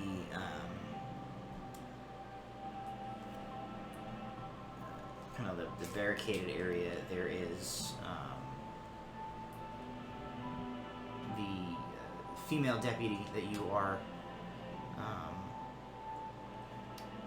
more familiar with,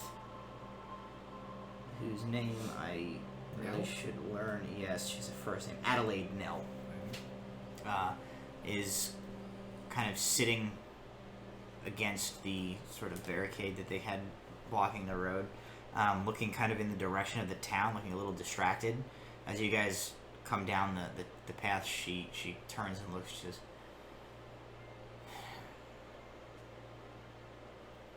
beckons you, and as you guys come closer, she says, somebody broke into the crypt last night. Son of a... I bet we know who it is. The sextant is talking to the Inquisitor now. He's not happy from what I hear. The whole town's astir. God damn it. Was anyone injured? No, I haven't been over there myself. I got sent to take a shift at the Eastern Watch here. But I hear that there's some sort of a bloody giant statue or something smashed on the ground outside the tomb. We were able to beat him.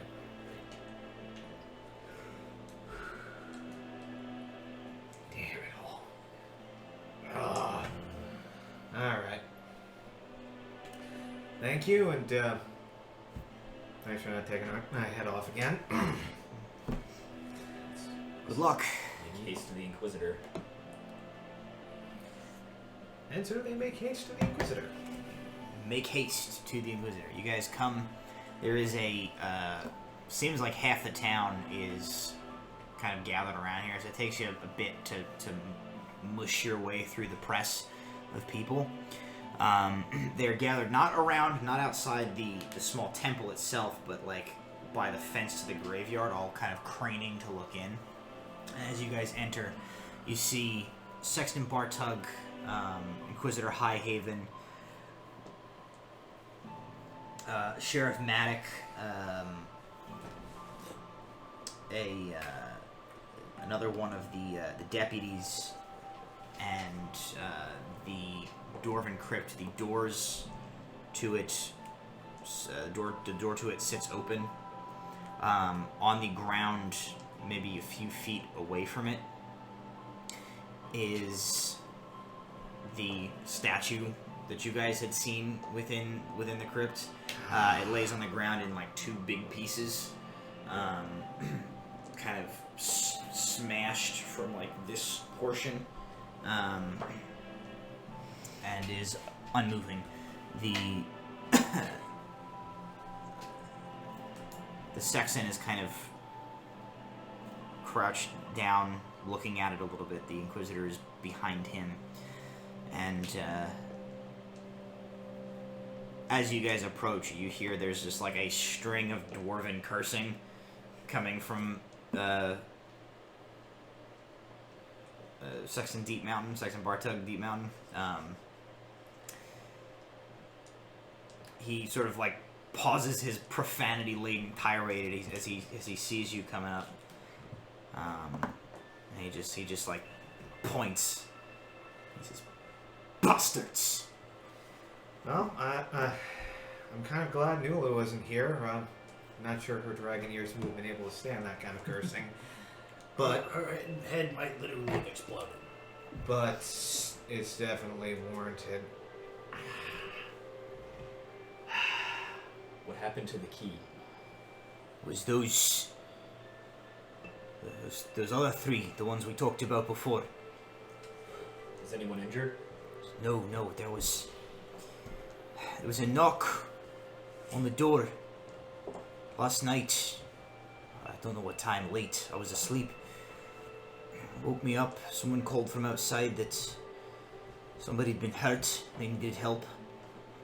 When I came to the door, it was the woman, the one who always was wearing the hood. As soon as I opened the door, she said something in a language I didn't understand. The last thing I remember is everything felt very heavy. I got tired. And when I woke up, it was light outside. The key had been taken, and this had been done. The body broken. Sounds like probably a sleep enchantment or something. God damn it!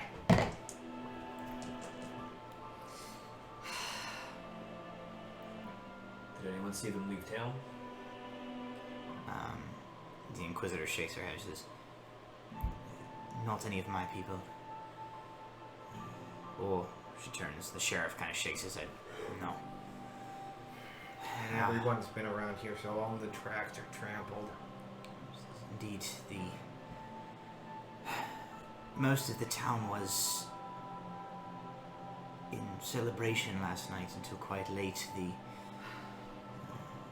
streets were a bit busier. It would not have been difficult for them to have moved about the town relatively unseen. I have my people searching now to see if they are still here anywhere, but I find it unlikely. No. In all probability they have taken what they came for and fled.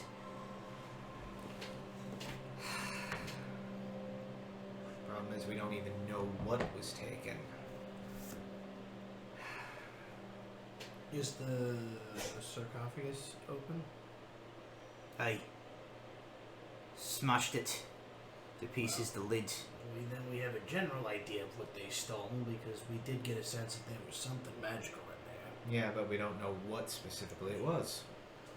Whatever it was buried with that dwarf, they took it. Well, let's go break their legs.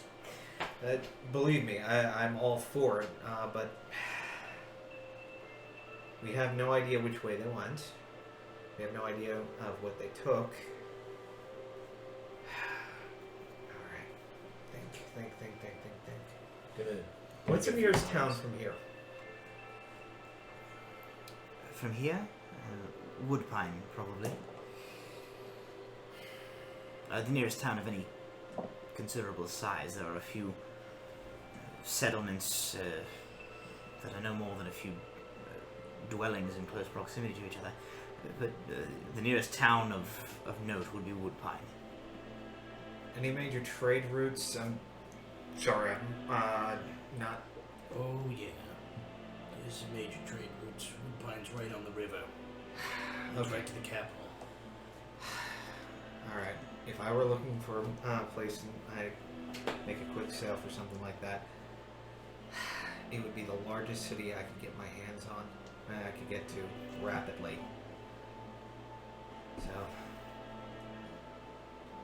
it's either that, or they head for the Udra. No, they show up with something dwarven like that, and the dwarves are just as likely to put them in chains. No offense, Sexton. Oh no! That's exactly what would happen. They'd be in chains right up to the point that their heads were cut off. So Well, it's either they went out into the wilderness, or they're hightailing it for Woodpine to get onto the river, probably further afield. I will say I have some experience in this sort of thing. If I were to have stolen something like that, my first bet would be to leg it to Woodpine. That'd be my number one choice. So I'm I'm- gonna go out on a limb and say it's a pretty good bet that's where they went. That seems that jives with my experience. Yeah. Inquisitor, if you don't mind, we'd be happy to pursue these people, possibly to Woodpine. If you could give us a note, a writ saying that there was an incident here and we can take it with us as a sign of good faith. I will certainly send a messenger sparrow back to my superiors in Woodpine. The magistrate for this region resides there. As for you, you are perfectly within your legal rights to pursue these individuals freely. You need no writ from me. Well then, It's more a request for a little extra help just in case we need it. Make a persuasion roll. Wow, that's on camera too. your failure is complete. How much room is there in dice jail? Because It's all your dice in the That's dice. good. All your dice are belong to yeah, that Tab. was that would be a 7 total. She says, I appreciate the sentiment, but a writ from an inquisitor is a powerful thing, and you have, by and large, proven yourselves to be trustworthy, but I must, in this case, exercise discretion. You've gone out enough for us. We appreciate it. All right. Totally understandable. Then, in order to effect as quick a pursuit of them as possible, I'm sorry to ask, but has the agreed upon sum been prepared? Indeed, it is available back at the camp. All right. Then we have a. We have a carriage to purchase. Yep. And then we will see if we can catch them. She kind of notches. Sheriff, would you perhaps be so kind as to have your deputy fetch the reward sum and bring it to these good people at the establishment that they are attempting to make their purchase from? I would like to see them on their way as quickly as possible if they are going to pursue these thieves. And the sheriff says, yeah, sure. I'll get right on that. And he kind of beckons over to the deputy that he has with him. He says, Landro, go to the Inquisitor's camp, get the gold that these people are supposed to be paid, and bring it. Where are you headed? Fielderson. Yes. The Fielderson's carriages. Over by the market. Right. Tell him to grab the gold, meet these people over at Old Man Fielderson's. And the deputy he named Landro. Yes, of course, sir. Kind of nods to you. Takes off at a run. All right.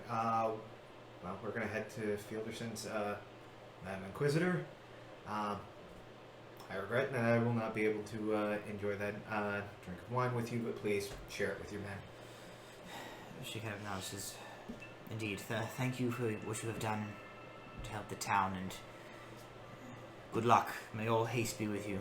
To the sexton, and Wormy says, if we can catch him, we will catch them.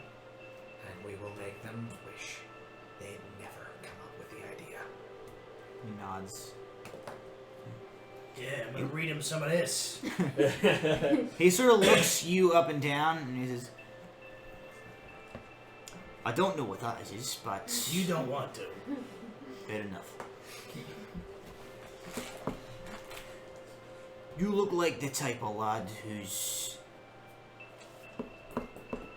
seen his way around a bit of violence. Perhaps when you find those folks, they don't need their kneecaps so much.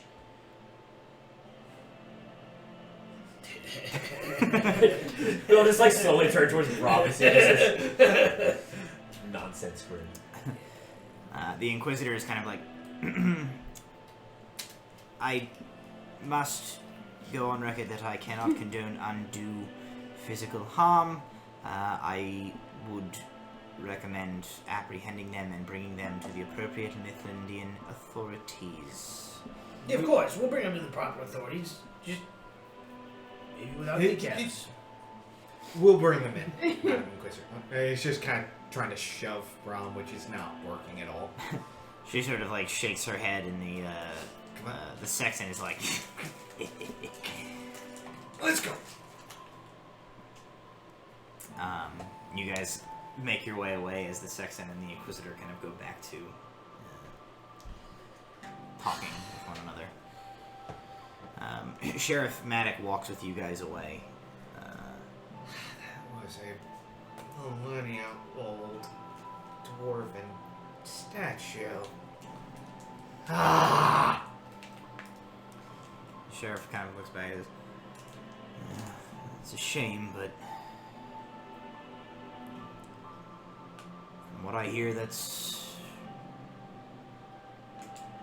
business as usual these days. It's kind of a wonder that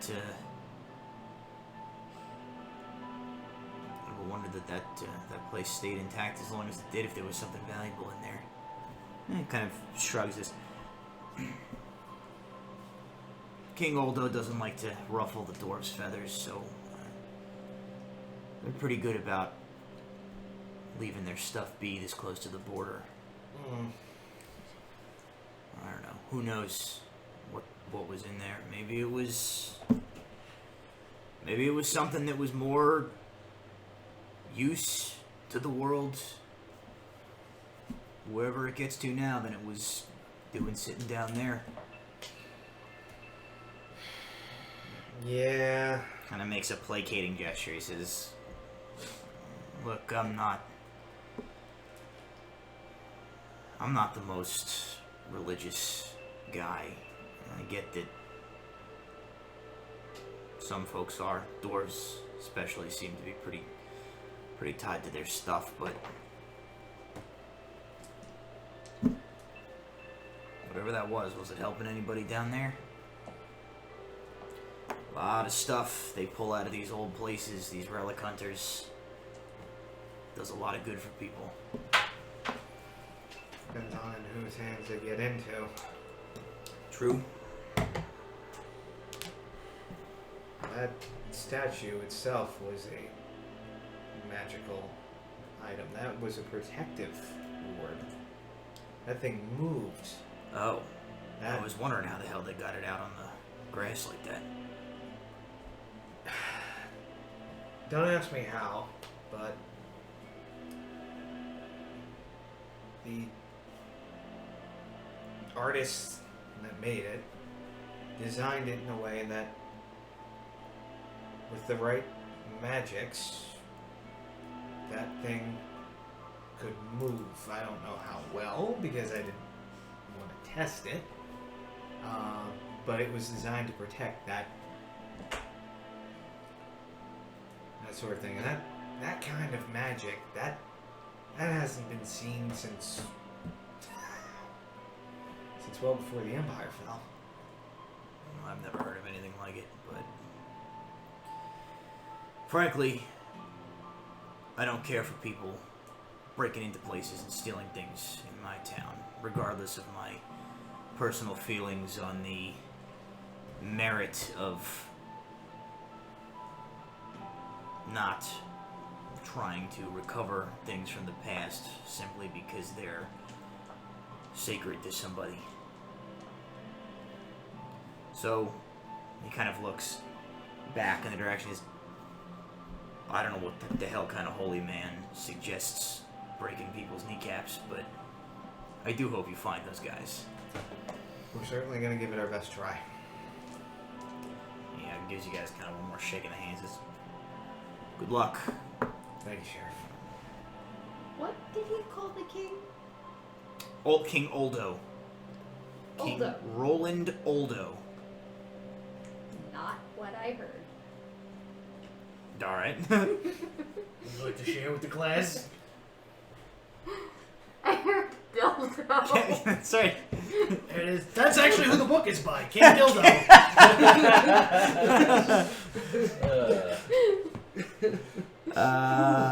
Yep. King Dildo of Sex Linde. Yeah. 6th of the day.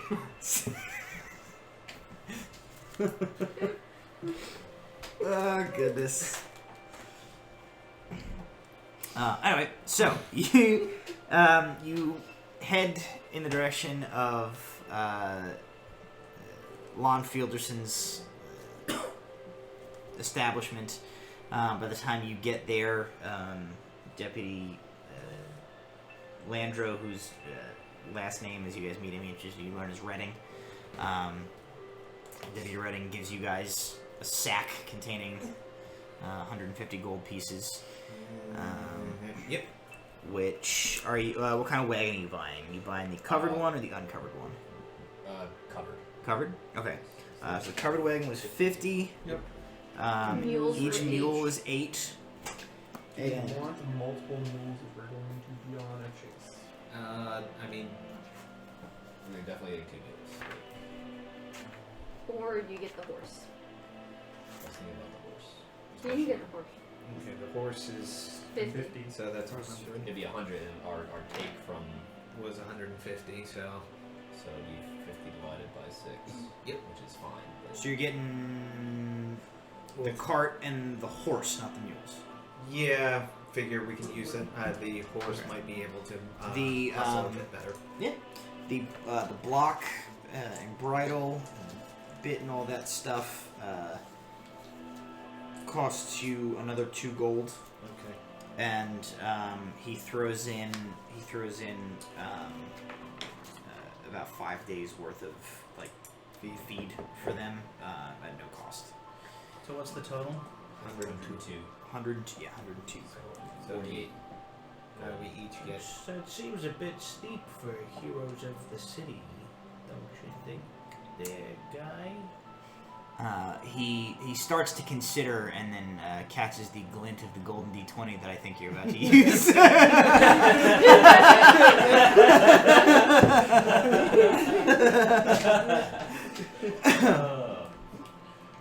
And he says,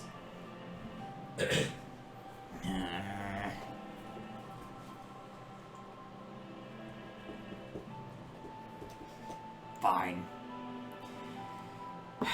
I'll knock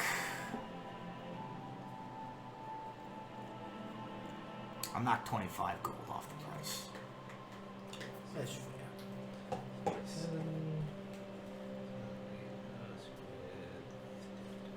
Something dividable. by 3 6.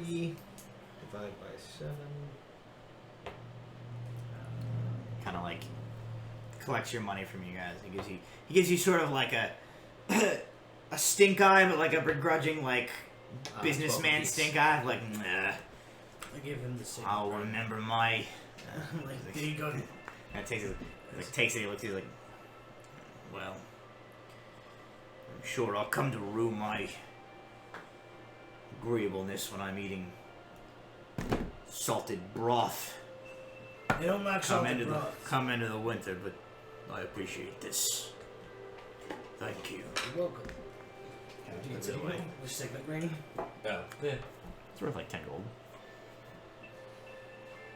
This is So only a little bit now.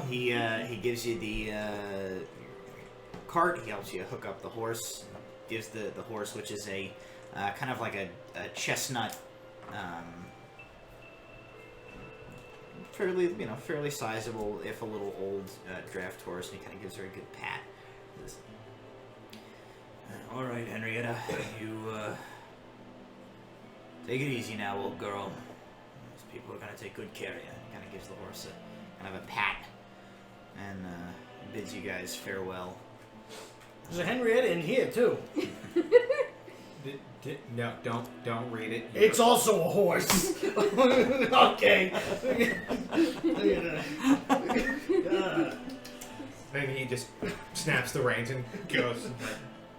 Off out of 10, you guys go. And he realizes shortly thereafter, Brahms sitting right next to him, I can't get away this way. Oh God. So out of town, you guys, anything you're doing back at the camp while they're away? I spy with my little eye. It's a leaf. It's always a leaf. I spy. It's still a leaf. It's a different leaf this time. I will set them all on fire and there will be no more leaves. I spy. From a distance, it's a leaf! As you like right up. No. Lucky guess. Alright, so we're gonna need to make haste because you remember our three friends? The Rogers and the boys. One of whom was a girl. They snuck up upon the sextant last night, hit him with a sleep spell, stole the key, broke into the tomb, made off with whatever it is that was in the sarcophagus, and destroyed the guardian statue. Do we know what direction they went in? We believe Thinking woodpine. Had to think of one thing. Let's just say. That's like vaguely on our way, right? yes, it's also Yeah. Worst case So, scenario. let's go murder them. Worst case scenario, if they're not there, we can take a boat straight down the river to the capital anyway. So. It's probably, if they did sell it, probably that way, right? yeah. Chances are you're gonna find a decent fence in the largest city in the area. Why would you look at me?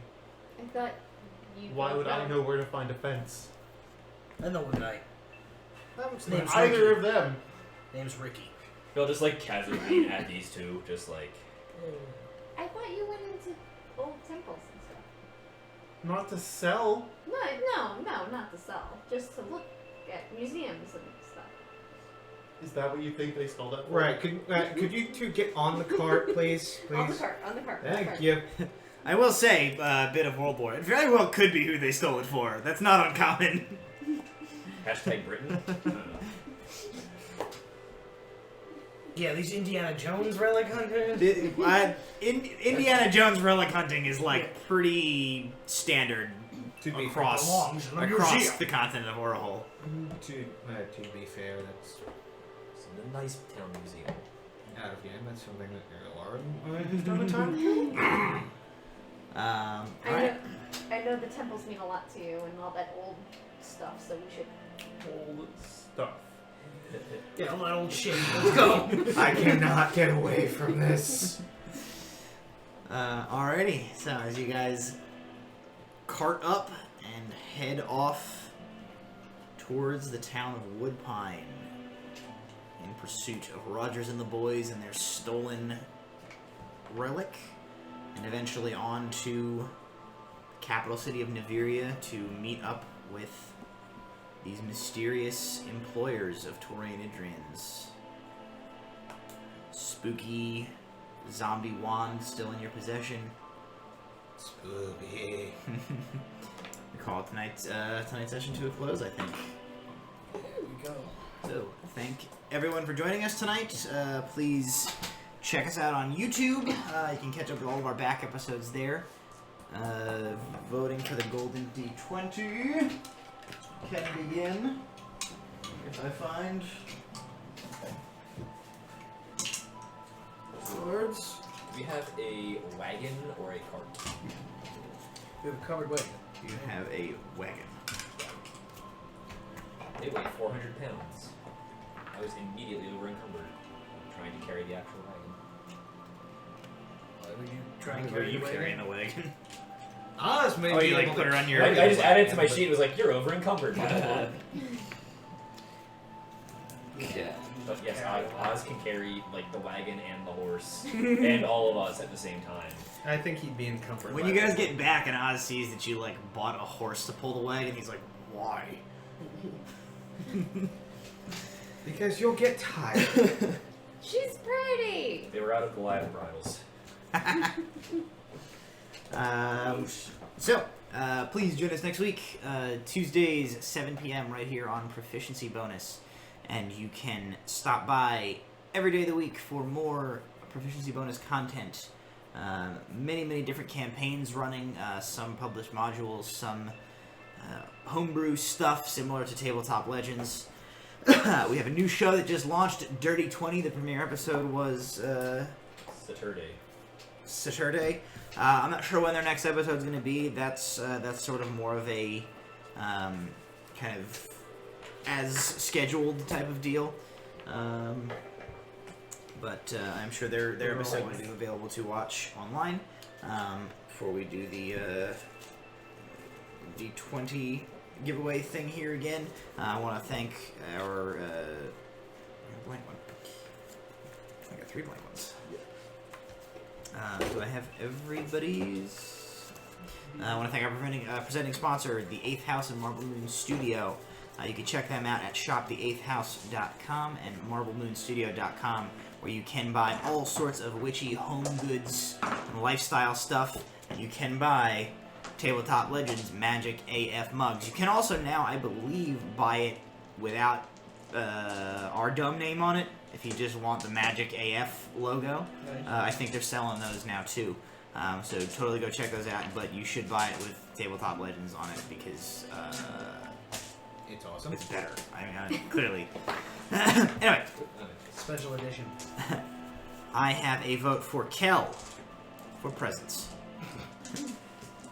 Kel for taking all the grateful people's shit. These are also presents. I have I one am that's Santa definitely got to be Becca's. Alar for something save against alcohol. Constitution save. It looks like She doesn't remember what you it looks like WS. For his sake. His. All right, I'll give Why his don't to you you. just text them in the future. I'm glad that I'm in a group where mine is not the worst handwriting. Yeah, I'm surprised that mine isn't, because normally mine is. I would say yours is objectively worse, but I think I've been reading it longer. So we have one for Walter for the friendly door-to-door harpy eye salesperson, Salman. and we have Brahm for dramatic readings, which I believe means Kel with 2 votes gets our D20 for the evening, unless there is a. Nope, no chat votes. So, congratulations, Kel, the proud owner of Trinkets and stuff. a golden D20 and a bunch of garbage from poor townspeople in the middle of nowhere for next week. Thank you guys for joining us. We will see you next Tuesday. Bye. I don't have anything else. You didn't say I love you. Yeah, I'm